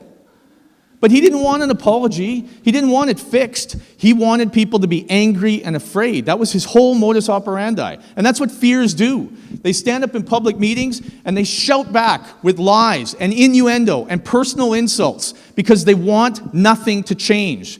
And they don't just want it to stop like cave people do. They want to blow it up so it never comes back again. They are the equivalent of social terrorists. That's what they do. And you know what the problem is? They win more and more. Because on the internet now, you don't have to be intelligent to comment. You don't even have to be informed. Anyone can comment. And people retweet and repost on Facebook and spread the lies and the innuendo. That's why Winston Churchill, I think it was, said, "A lie gets halfway around the world before the truth gets its pants on," because lies spread very quickly. And that's what they do. They want to make sure that they stop any progress. And when they do that, no new ideas get born. In fact, they don't just get born, they get blown up. And then nothing proceeds. So if you want to kill your community, live in the past. I assure you, your community will become part of it. Number 9, ignore your seniors. Now, I'll tell you, people always get this impression that seniors are this cordial, easygoing group. They are dangerous. They are. You think about this. In our communities, seniors have helped build our community, some of them from scratch. I still remember my grandpa back when it was allowed standing there when he was hammering in nails building the arena in our community. Right? They built it from it. We're not allowed to do that anymore. We need to have professionals do it. But they still help build the community for themselves, for the kids, for their grandkids, for their great-grandkids. They built the community with volunteer energy and time and sweat. And they still want to help. Oh, I know. They turn 65 and then they want to garden and they want to golf and they want to travel some. But that only lasts for a few years. Then they come back and then they want to be involved. Some communities have realized that and they gather up their seniors and they have the most incredible volunteer base you've ever seen. Because seniors still want to help. Now they get to socialize with the other seniors. That's what they want to do. But communities that are successful at killing themselves don't do that. They don't offer any opportunity for them to socialize. They don't offer them any social activities whatsoever. When my grandpa retired off the farm, he and his girlfriend, he was a frisky fella, as his girlfriend for 25 years, but he was still pretty frisky. They went south of Phoenix to a small community to retire when they got off the farm. And you know why they picked that community? Because they had square dancing. That was their social activity. They square danced with other seniors. And when they couldn't go to the States anymore, south of Phoenix, to that one particular community, and they came back, they didn't come back to the farm. You know where they went to? Viking. You know why they picked Viking? Because they had square dancing. And that's what they like to do. And that became their social enterprise, what they did to sort of socialize and meet other seniors. And it was great. They loved it. But some communities decide, we're going to kill our community gracefully. We need to make sure that seniors don't have anything to do. Now, some of them make a mistake. They realize that seniors don't usually want to live in the same house they're in. They don't want to shovel the snow and mow the lawn.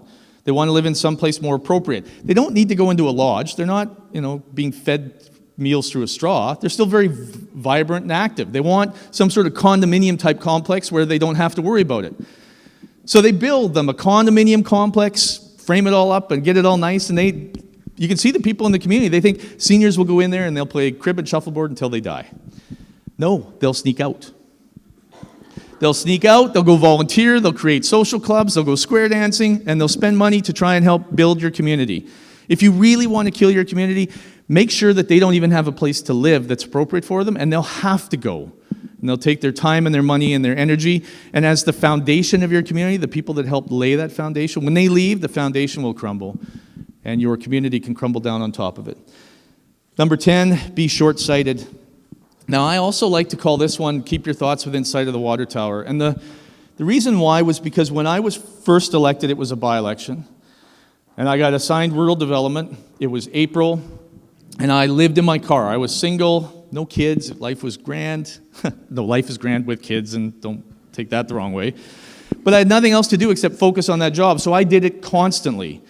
And when I went and saw my folks in October, they said, "Son, you look tired. You've been on the road too much. You need to plan a Christmas holiday. Take a break." I said, "Yeah, I will." And they said, No. If you don't plan something, you're going to come to Mexico with us for New Year's." I was thinking, oh yeah, a 29-year-old kid in Mexico with his parents. Score.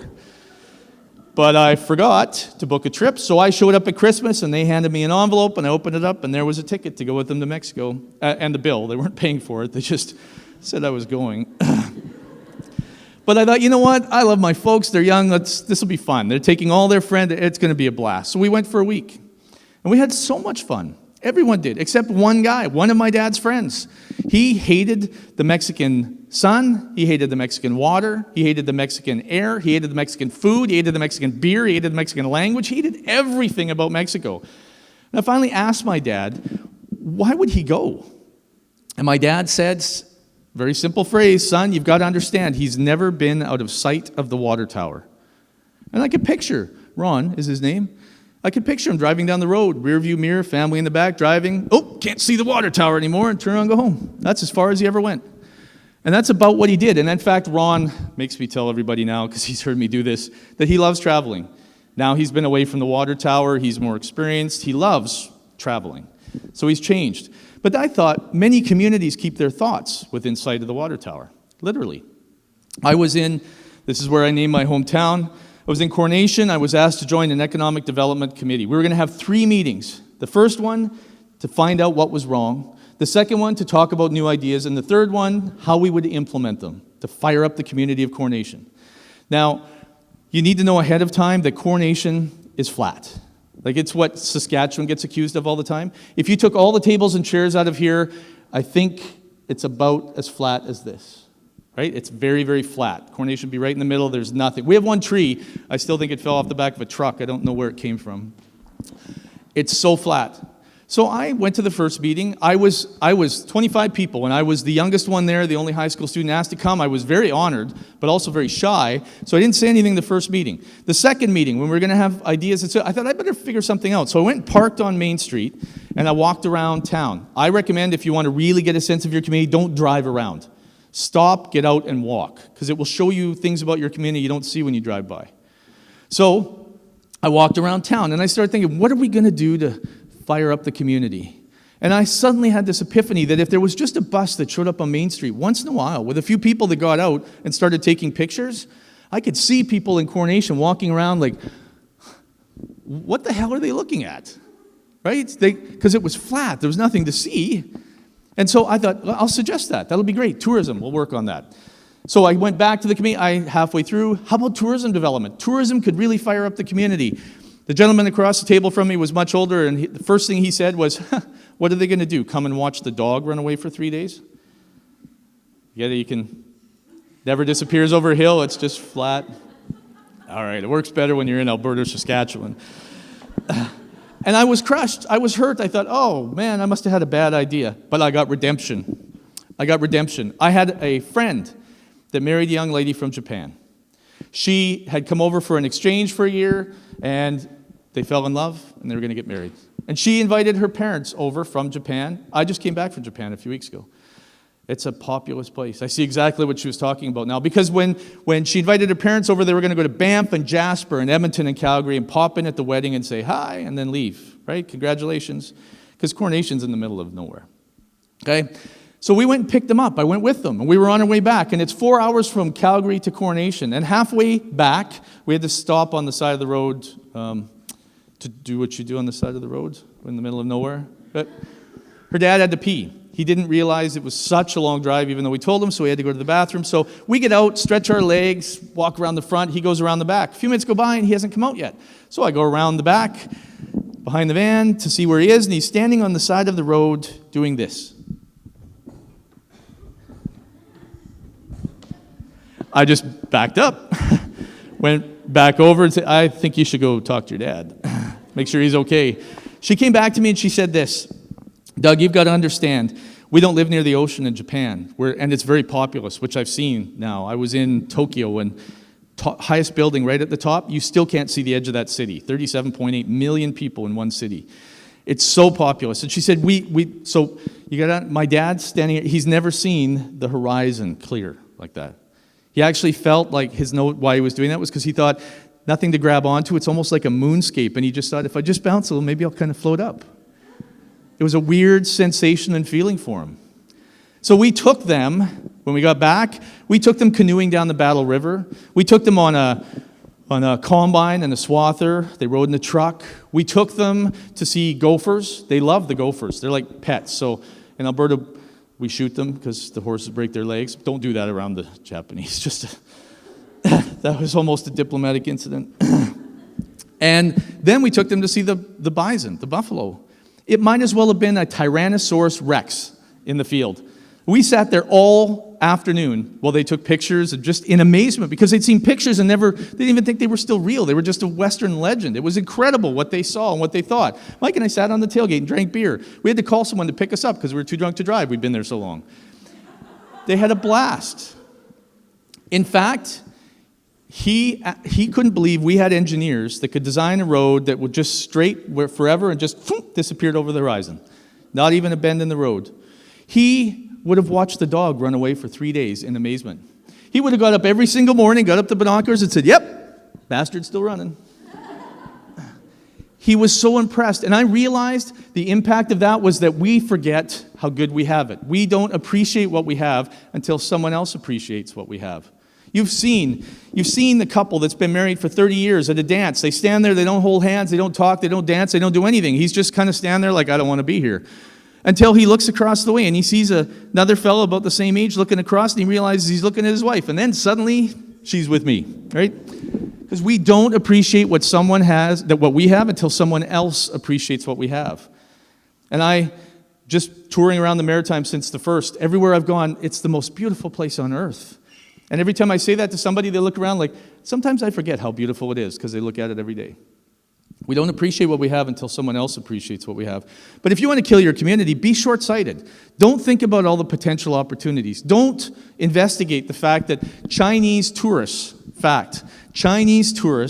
spent $215 billion on tourism outside of China last year. Don't think about those sorts of opportunities. And you can ignore the world, and trust me, the world will ignore you as you die. Number 11, ignore your outsiders and immigrants.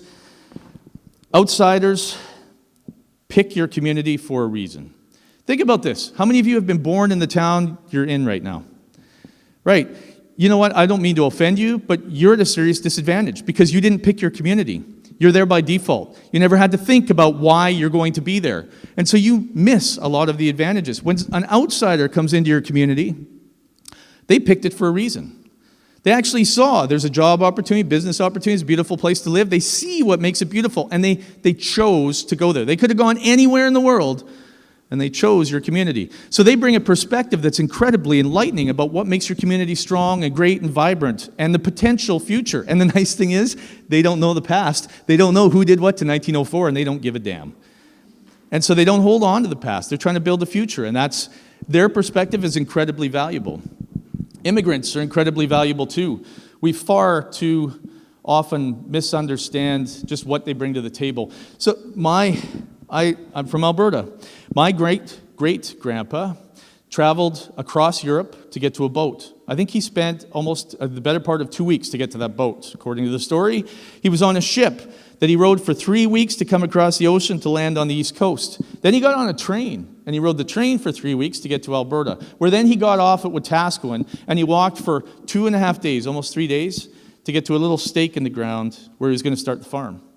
I could never imagine doing that. The entrepreneurial spirit that came with all our forefathers to cross the ocean to start something is pretty remarkable.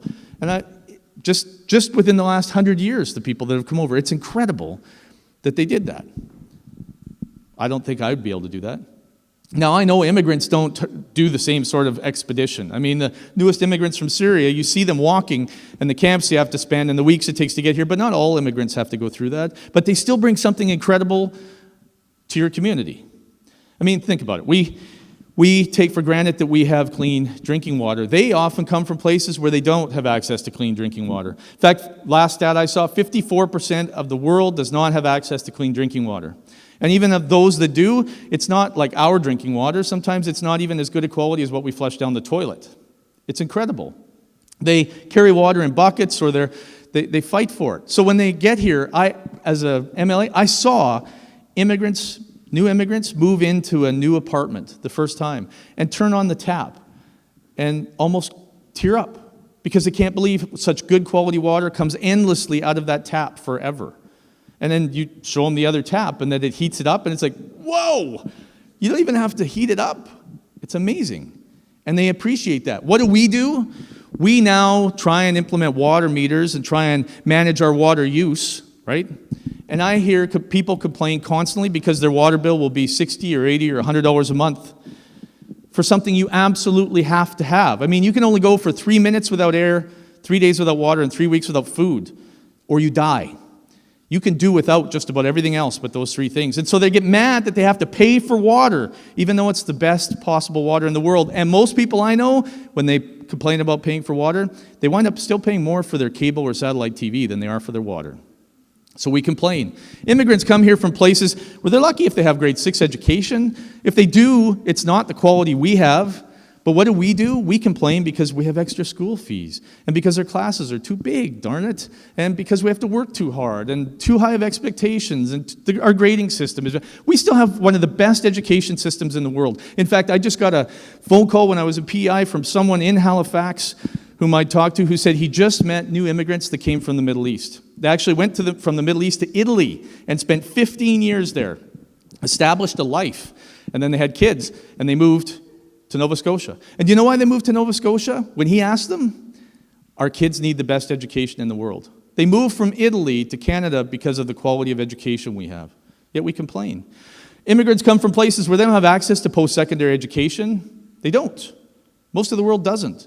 And so when they get here, they'll work 2 jobs to save up to go to post-secondary school, or sometimes go while they're working the 2 jobs, because they could be anything they want to be. I don't know what your tuition is. In Alberta, it's $5,500 a year, $5,800 a year, to be anything you want to be.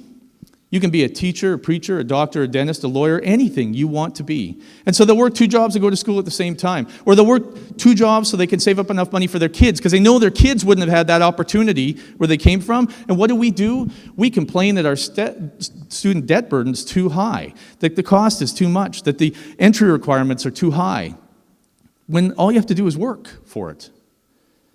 They come from places where they don't have the right to vote. In fact, I just saw a statistic that for the first time since around World War II, sometime between World War II and 1958 or something, this is the first time over the last 2 years that the amount of democracy in the world has gone down. Down. So they come from places where they don't have the right to vote. Or if they do, they risk getting beat up or shot or blown up or killed for exercising that right to vote. And what do?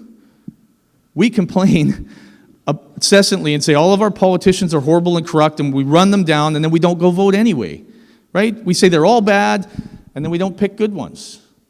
In fact, the last election I was involved in, and this is pretty common around most of the provinces for provincial elections, the voter turnout was 54%. We're lucky if provincial elections it's over 60%. We're lucky in municipal elections if it gets over 35%. And you know what? You get, by law, 3 hours paid time off from work to go vote. And we don't. We can't even get 1 out of 2 people on average to go vote. So when they come here, immigrants, they say, my God, this is the land of opportunity. This is amazing. This is fantastic. I can't wait to take advantage of this. And what do? We sit in the coffee shop and bitch and moan and complain and wait for someone else to fix it and someone else to do it. Because we are the most spoiled generation in history, and it's time we turn that around. But if you want to kill your community, don't welcome outsiders who have a vision and a plan for your community, and don't welcome immigrants. And they'll eventually all leave. They'll take their entrepreneurial spirit and their value for your community with them, and you can die. Number 12, become complacent. Now, I'm from Coronation. I was an Oilers fan.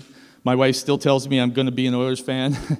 She's a very big Oilers fan, and they're doing horribly. But I remember when I was a kid, the Oilers had won their first Grey Cup the year before. It was in December. I was 10 years old. I remember the Oilers won the game 7-1. And I remember watching the interview after. It stuck with me all this time. And I thought it was Wayne Gretzky. The book says Wayne Gretzky. I've changed it in the new edition coming out, that it was actually Mark Messier being interviewed. And the interviewer said, Mark, you guys have the best goaltending, the best defense, the best offense. You railroad everybody. You won 7-1. You won the Cup last year. You're going to win again this year, right? And Mark Messier looked so young, and he looked down at his shoes, and or his skates, and looked back up, and said, it's hard to get on top. It's even harder to stay on top. Because if we assume we're going to win, we don't practice as hard, we don't bat pucks out of the air, we don't work on our passing, we don't keep our team spirit up, and the next thing you know, we're in 9th place. So we don't assume we're going to win. But so many communities do. They presume they can't fail, and they take a breath. And that breath kills them. Because I'll tell you what, too many communities use the word sustainable to describe them. We want to be sustainable. Sustainable is good in lots of descriptions, but I hate it when people use it to discuss the future of communities, because they don't mean sustainable. What they really mean is status quo. We just want the same. We just want to be sustainable. We just want to keep what we have. And you know what happens when you try and keep what you have and don't work hard at it? You lose a business. And that business means that 13 people are now unemployed. Sorry, that's 13 families unemployed. When those families are unemployed, they may have to leave town. And if they have to leave town, that's 13 fewer families worth of kids in your school, less utilization of your health care, fewer volunteers, less money spent in town. 13 families not spending money in town could cause another business to close. That's 13 more unemployed people, 13 more unemployed families, less kids in your school, less utilization of your health care, fewer volunteers, less money spent. You see how it just spirals out of control downwards if you let it go? But if you can keep a business, or in fact, if you encourage a new business to show up, that's 13 people that don't have to leave town now. Hell, maybe it's 13 new people that move to town. That's 13 families employed moving into your town. That's more kids in your school, more utilization in your healthcare, more volunteers, more money spent. 13 families spending money could mean another business opens. That's 13 more people employed, 13 more families moving to town. You see how it goes up?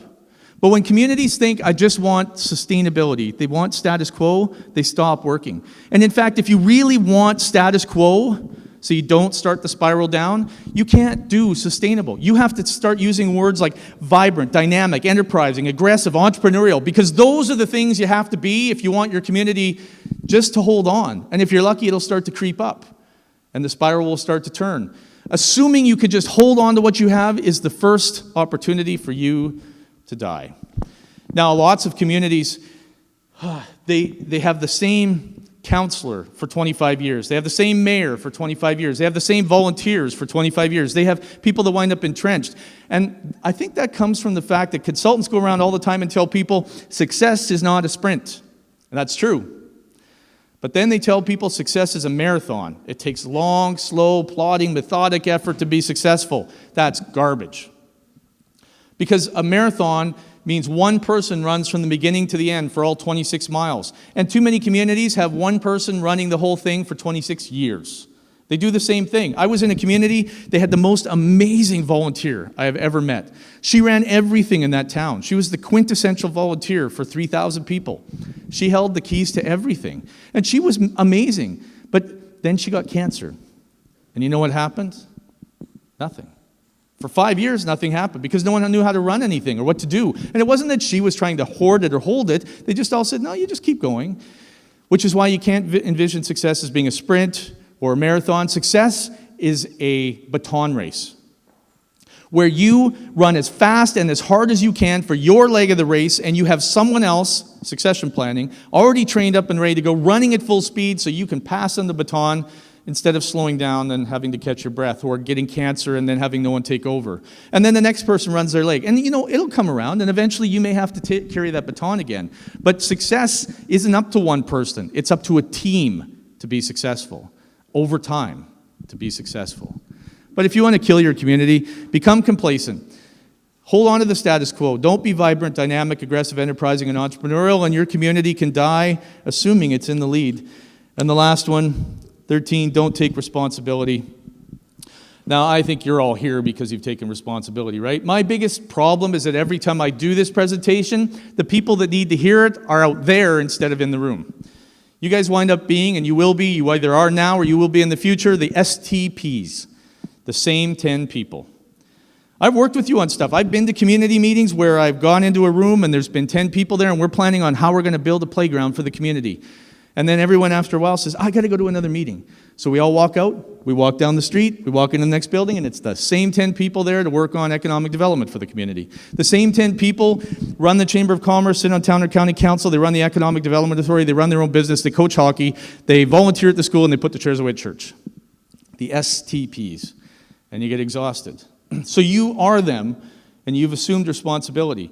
But you're going to have to recognize when people don't assume responsibility, and they do it in one of two ways. They either say no all the time, and it's the no, dear, sorry, but thank you. No, dear, love you. Right? And as young people, you see it all the time. I've witnessed it. You will come in with a new idea about what you want to do for youth, or arts and culture, or some new recreation activity, or some new business idea. And you go to the leaders in the community, and they look at you and they say, no, we don't have a budget for that, or we're not prepared for that, or that's not my job, or that's not my responsibility, or we just can't move ahead with that. But I love what you're doing. No. Thank you, dear, love you. And that's what they say. And because if they say yes, it means that there's something that needs to be fixed. And it's so much easier to just say no and carry on with the status quo, right? Or they do it in the other way. They blame everybody, anybody. I was going to a community to do my health education, community infrastructure, economic development, youth, right, presentation. And I got there to the community, or I was going to the community. They said ahead of time, there's a rumor that the province is going to close our hospital. Can you check that for us and report when you get here? Sure. So I checked. There was no plans for the province to close their hospital, none whatsoever. So I went to the meeting. I got up at the front of the stage. Well, I went a couple days early like I normally do and talked to a bunch of people because I thought it was curious that there was rumor going around they were going to close the hospital when the province didn't talk about it. So I went a couple of days early. I talked. I got up to the meeting and I was ready to do my presentation, and the person who asked me to report said, "What about our hospital?" So I said, "Oh yeah, I checked, and the province has no plans on closing the hospital, but they should." And you can imagine in a room of 150 people how that went off. They weren't very happy, and there was suddenly a bunch of questions. I said, "Look, I'm going to explain it to you really quick. The province takes care of all the healthcare costs in the community, but we do not recruit doctors. That's up to the community. So you guys, in a community of a couple thousand people with a nice hospital, have signed a contract with the doctor, one doctor, that says you will never allow another doctor in. There's only one doctor. Now here's your problem. With 2,000 or 3,000 people in the community, half of those people are women that don't want to go see a male doctor, so they go somewhere else, right? So now you're down to 1,500 people out of 3,000 that go see your doctor. Except I asked around and I found out that most people don't like your doctor and don't trust him. In fact, there's a rumor that goes around that whatever someone has on Monday morning is what everyone has all week. He doesn't even spend any effort. And people don't trust him. And in fact, I had one couple, I didn't tell them this, but I had one couple, young couple, the lady said, my toe was hurting really bad, my big toe. So I went in to see him to ask him what was wrong. And in like 3 seconds, he said, "You have gout," gave her a prescription and said, "See ya." So they left. And her husband said, "You don't have gout. You're 23 years old and physically fit and a runner and energetic. You don't have gout. That's ridiculous." So they went down the road, saw another doctor, and the doctor did a few things and then said, "Right away, you're a runner. You don't stretch enough. So all your Achilles, your tendons are all tightening up too much because you don't stretch, and that's the first sign that you could tear something. You have to start stretching or it'll do permanent damage to you." She said, "So I don't have gout?" And he laughed and said, "You let me be the doctor." Right? Because that's exactly what the doctor was doing. So I told them, break the contract with the doctor, because now you've got 200 people out of 3,000 that utilize the hospital. Your per bed patient costs are incredible because no one utilizes that doctor or the hospital, given everyone goes somewhere else. Break the contract, bring in a couple more doctors. Get a female, get somebody else, have some competition, you'll get better service, and you'll be fine. And the town agreed. Everyone in the room agreed, except the town council who had signed the contract. And you know what they did? For 7 years, while I was still in MLA, they called me every year and said, "You've got to keep them from closing our hospital." And I kept telling them, "You're the only one that can do that. Break the contract." But they didn't. They got mad. In fact, the last time I talked to them, because they still have not broke that contract, and the new government there, I guarantee you, will close that hospital down once they calculate the numbers. They still haven't broken that contract. And you know what they still say to me? "You need to do something about it. You're the guy that champions rural causes." Yet they're the only ones that can fix it. They didn't take responsibility. And so if you want to kill your community, don't take responsibility. Blame the federal government, the provincial government, your local government. Blame the United Nations. Blame the teachers, preachers, doctors, dentists. Blame the kids that are playing ball hockey on the street all summer. Because you know what? None of them are ultimately responsible for the success of your community. The only ones that can make your community stronger are you. And you. And you. If you decide to. If you decide you're not going to, then no one can help you. One last thing I advise to everybody. When I decided to run, I remember I went and saw my dad, first person I bumped into, said, "I'm going to run for the nomination." His first words were, "You don't have a hope in hell." He said, "Well, all right, I hear you. Let's go out and talk to another guy who's involved with the party. He's in town somewhere." We walked out of the office, and he drove by in front. It was so fortuitous. My dad waved him down. He pulled around the corner. He got out. He said, "What's up, Keith?" My dad's exact words were, "The boy here wants to run for the nomination." I was the boy. And he looked at me and said, "You don't have a hope in hell." Yet I won. I've had premiers say, "You're never going to be successful with rural community development because the whole globe is urbanizing. You can't fight fate." I disagree. And I'm still working on it. And I left provincial politics to go back to working on this because I didn't want to be a minister. I wanted to be working on community building. And I travel around doing this because I can't do it myself. We need an army of people who are going to support each other and back each other up from one end of this country to the other, who realize that the world is changing. And people of the next generation, behind mine, are deciding that it's not just about where they're going to be, and they don't need wealth. They want a quality of life. And when you want a quality of life, a great place to raise a family where you have good friends and a good social atmosphere, and it's not about working 1,000 hours a week just to get by, you choose rural communities. And I believe there's a whole generation that are going to be, there's a mass exodus coming back to rural communities. You have to be prepared for it. So every time I did stuff, I had people say, Doug, it's impossible, it's never going to work, it's not going to happen, you're not going to do it. I used to get mad. I got mad at my dad, I got mad at George, I got mad at lots of people all the way through, including the premier that said it wouldn't work. My advice to you, I don't get mad anymore. Don't get mad. Don't bother getting mad at all. It's a waste of energy. Simply be brave and be bold, and when those other people come up to you and say it can't be done, it's never going to work, it's not going to happen, look at them and smile and say those who say it cannot be done should not interrupt those who are doing it. Thank you.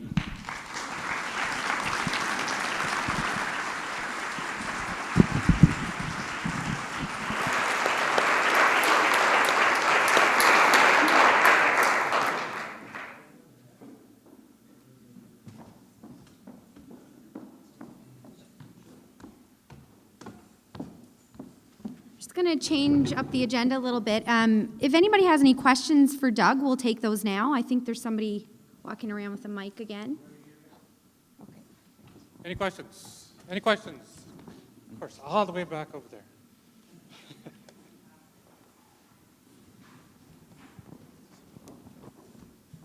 Hi there. Microphones freak me out.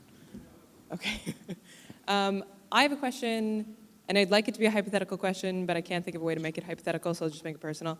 I'm wondering if, in a rural setting, in a small community, if there's a tipping point for nepotism. Because I'm from Cape Breton, love Cape Breton. Cape Breton's where I want to be, but I also have a boyfriend who's from Newfoundland. And not the biggest family in the world. It's pretty big, but not by a lot of Cape Breton standards. So not a lot of connections, don't know a lot of people.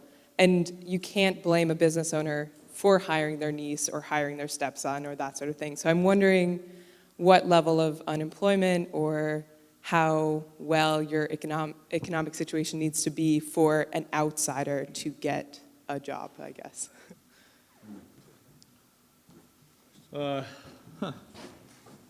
That's a really tough question. I don't think I have any specific stats that say what your economic situation has to be for an outsider to get a job. I don't actually know. There's no level or cutoff. You know, the biggest, I've been interviewed quite a few times since I got here, and I was here again in Nova Scotia just last month too, and every interview I've done, they always ask me the same question, and it's I don't know how many CBCs there are around here, but man, it's like they all had to interview me, and they all asked me the same question. Doug, we have tough economic times, and the world has changed, and so really, you have to admit, it's not community's faults that anything has changed, that they haven't adapted, right? I said, no, I do blame them. In fact, he said, well, it should be 90%, it's nothing we can do about it. And I said, no, I think it's 1%, 99% we can do about it. Think about how the world has changed. The world has always changed. And we could sit right now and say, well, we don't have enough economic opportunity, we're devastated and there's nothing we can do about it. Most of us haven't tried. We've done little bits of things, but we have to revolutionize the way our communities operate and the way they're done and the way we approach what success will look like. Think about how many times the world has changed. The world has never changed more than when the toilet was invented. And every single community in the world that incorporated plumbing had to change everything they did, right? So when the community that I was talking about that lost their mine, or you could substitute mill or their fishing industry or something, they never asked what the next opportunity was. So I know that there are places with economic downturns and there's high unemployment. It doesn't mean you can't start to do something. Otherwise, you're just waiting for nothing. And so, sorry, I don't have a specific number on what it would look like before it's viable to hire outsiders to come into a community based on the unemployment. I think we need to approach our attitude differently, and it's not about us versus them. That's it. There's only us trying to build communities. You're welcome. Hi there. My name is Danielle Patterson. Can you hear me? Just want to say thank you for the refreshing talk today. It's really, really inspiring. And my husband and I decided to move home back here after being away for 11 years, about a year and a half ago. And we wanted to start a business, so we moved home to start it. And today, you know, fortunately, we've grown it to have a couple employees. But one of the biggest things that I found was that when I was off island, I really didn't hear much about what was happening in our community and all the positive things, because I found the disconnect to be too great, and that unless you're living in the community, you're not getting the partnership or the chamber emails. What would you recommend for us to spread that snowball message of there is a surge of positivity happening here in Cape Breton? There are people moving back home, and there's hundreds more of Cape Bretoners who do want to be here.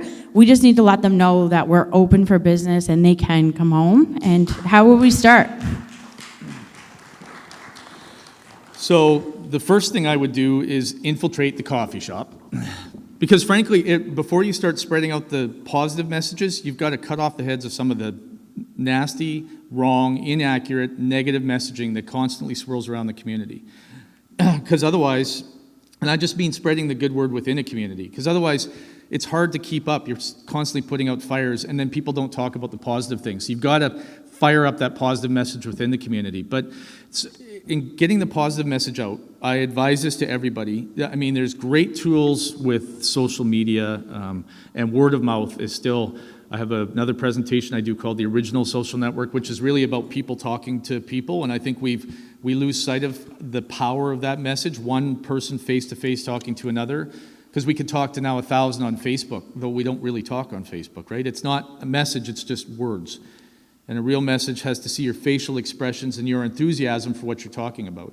So go back to the original social network. But then if you do utilize social media or anything like that, try, instead of a tweet or an update that gets broadcast and you hope somebody from somewhere hears it, try that's why Facebook just put live on there. Try video messages that actually show your enthusiasm and your meaning, and make it a constant, consistent message. You can't do it for a week and then not do it for a month. You can't do it just in a campaign and then abandon it. You need everybody in the community to constantly be talking about the positive things, and then target where it's going to go to, right? If you're looking at Cape Bretoners that are in Alberta, find out where they are. It's actually not that hard to find out where they are and what they look for. Target on Facebook that your message goes to people who type in Cape Breton, and send out the message to people who are actually reading it, because otherwise it just sort of disappears into the ether. I'm just giving you a quick list. I mean, I've got a whole list that I'm happy to help with, that we help communities to try and get their message out. There's so many tools, but I would say first start with your original social network and get word of mouth going, and then make sure that all the communication has the emotional attachment, not just the facts, because facts don't speak to anybody. Emotions and passion and the story is what people need to hear. And then target where you want that message to go. There's lots of great tools you can use for that. That's what I would start with. Hi, I'm Michelle Wilson with the Sydney Waterfront District, and I have a question as our executive director. I'm one of those 10 people. How do I excite some of our merchants to paint and to do those things that need to be done that I can't do? Yeah, there's no black and white simple answer for that. There are some communities that I've worked with have done things like paint the fire hydrants' faces on them, done communities in bloom. There's one community that had a paint day. They actually had a day where everyone brought in all of their old paints, like any old paint that they had. And they had someone that was very talented who went to a paint store, and they mixed it all for them into new colors, and they picked like yellow and pink and light blue and bright colors. And then they would go paint abandoned buildings and abandoned fences. They would offer free paint to people's homes who hadn't painted their fence, well, even offered to help them, and they brightened the whole community up. And as soon as it started to brighten the community up, everybody wanted to brighten the community up. They didn't want to be left behind. Some other communities have tried utilizing like tax incentives, and you know how most municipalities are in a horrible spot, precarious position, because they rely on property taxes.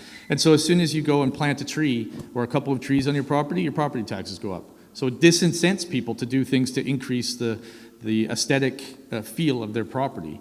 And so there are a few communities that have actually reversed that and said, if you're not doing something to improve the value, then you'll have to pay more. But if you're improving the value of your property incrementally, you can actually wind up foregoing every year's tax increase, some kind of offset. So it encouraged people to do things. So you could try something like that. But really, you have to start small and have to start on the ground. And people come across in different phases.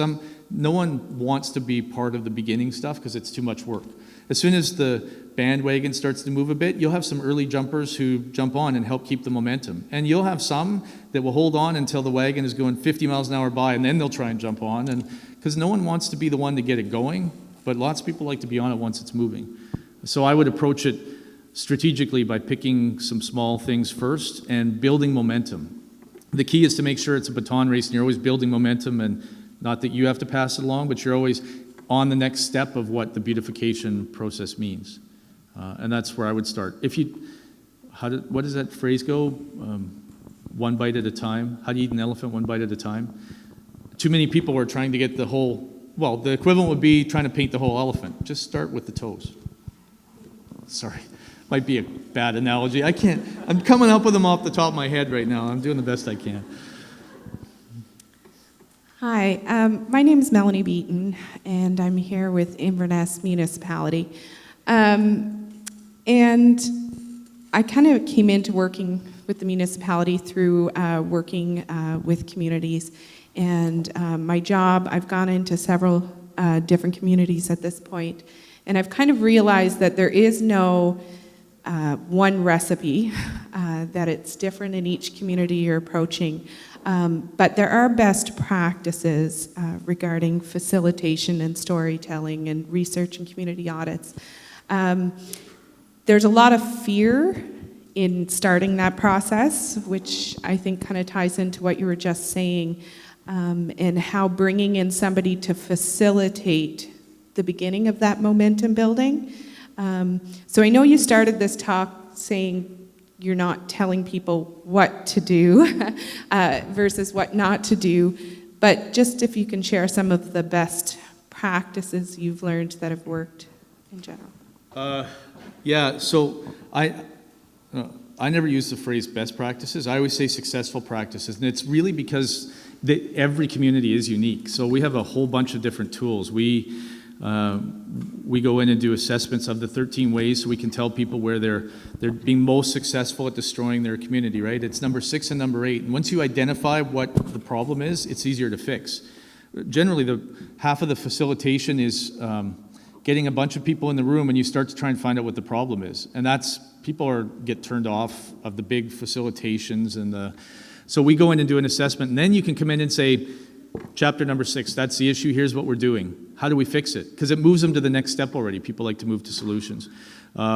We do one of the most popular ones that we've used in communities, and it's in the book, and I mean, you can always ask us to come and do it, but you can do it yourself, is a 2 lists assessment. I always advise people to get the people of influence together, not the people of power. That's the most important thing to start with. We too often, when we're working on community building, we decide, let's get the people of power. So they get the mayor, and they get some councillors, and the county, and they get the heads of all the different divisions and departments. And frankly, most of the time, their hands are tied because of politics and because of what their limitations on their power are. You're better to start with the people of influence. Doesn't mean you won't get people of power, but start with people of influence. So you find out, and you can identify the people of influence, because when they say something needs to be done, 7 people show up to help, right? When they talk, everybody understands the situation, and they can help motivate people. There's usually some of the best volunteers. They can be people of power too, but don't start there. And then I always tell people, get a group of 7 to 13 together. That's the magic numbers. Any less, you don't have enough creativity. Any more, it just turns into a consensus building. And when you try and get a consensus, I'm sorry folks, I know it's in politics, but when you try and get a consensus on everything, you'd wind up doing nothing. So get them together, and I always tell them, ask them 2 questions a week before they come. The first question is, what's wrong with this community and needs to be fixed? And give them a couple of examples. So they build this list of challenges that need to be fixed. And they have to have they have to walk around town and start to build this list. And then ask them what's great about the community and bring a list of that too. And one community did that. They did it completely on their own, and they were very proud of the work they did. They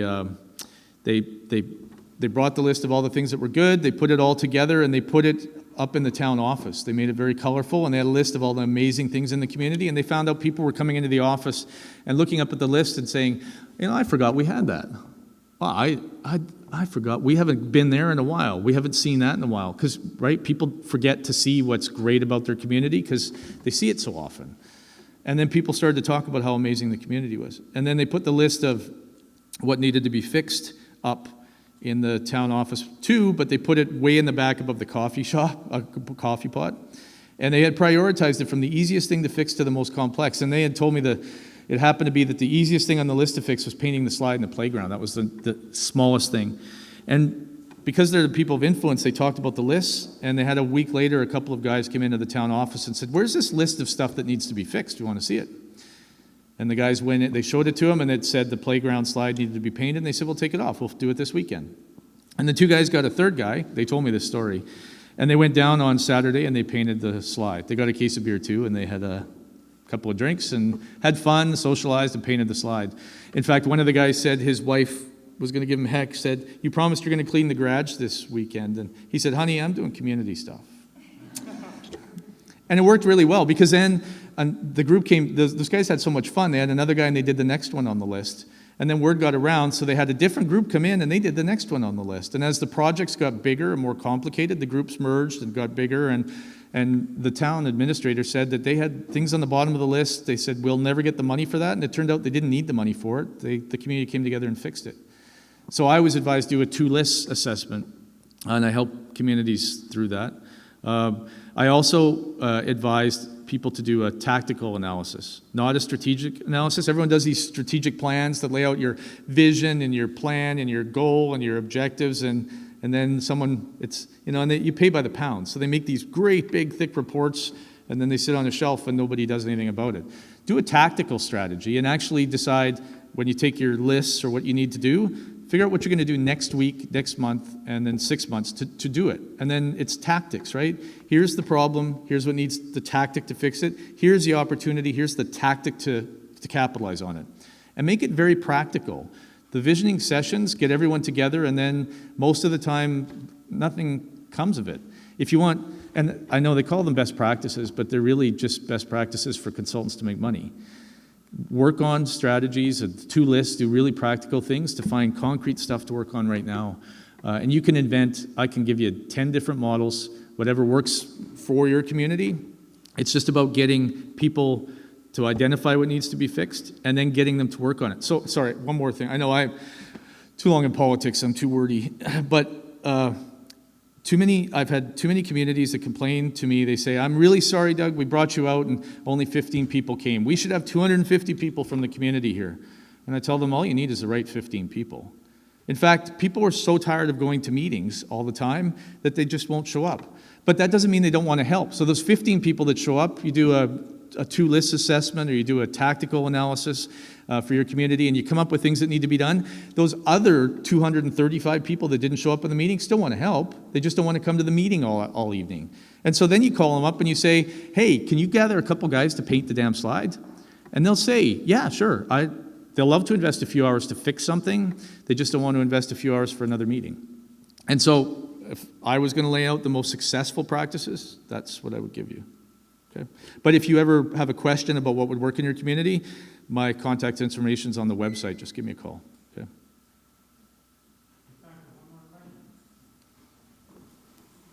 A good presentation so far.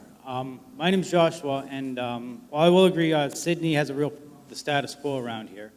My question is for most of the good jobs around here are usually government jobs. How do we break the status quo into the private sector? For instance, when owns almost every car dealership and all the Tim Hortons are owned by 2 people.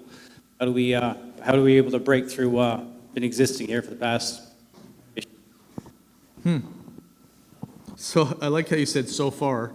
One more question. I could ruin the whole presentation right now. I don't know enough about the history to comment specifically, so I would just say generally, there's a lot of communities I've been to that have that a few people own quite a few of the businesses, and the people worry it's an issue.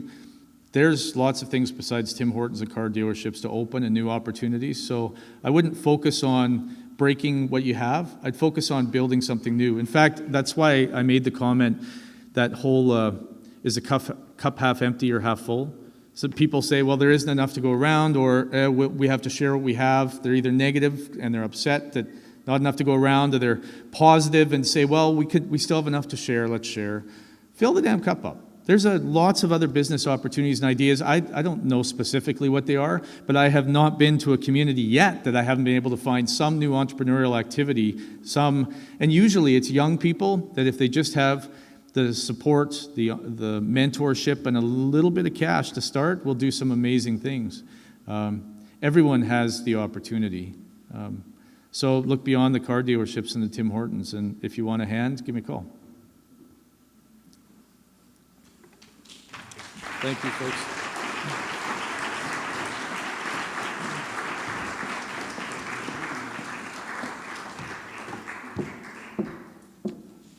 Thank you so much, Doug. What an inspiring presentation. Thanks for taking the time to answer some of our questions. I certainly know that was great advice, and everyone in this room, I'm sure, can take something away from what you had to say this afternoon. So let's have another round of applause for Doug Griffiths.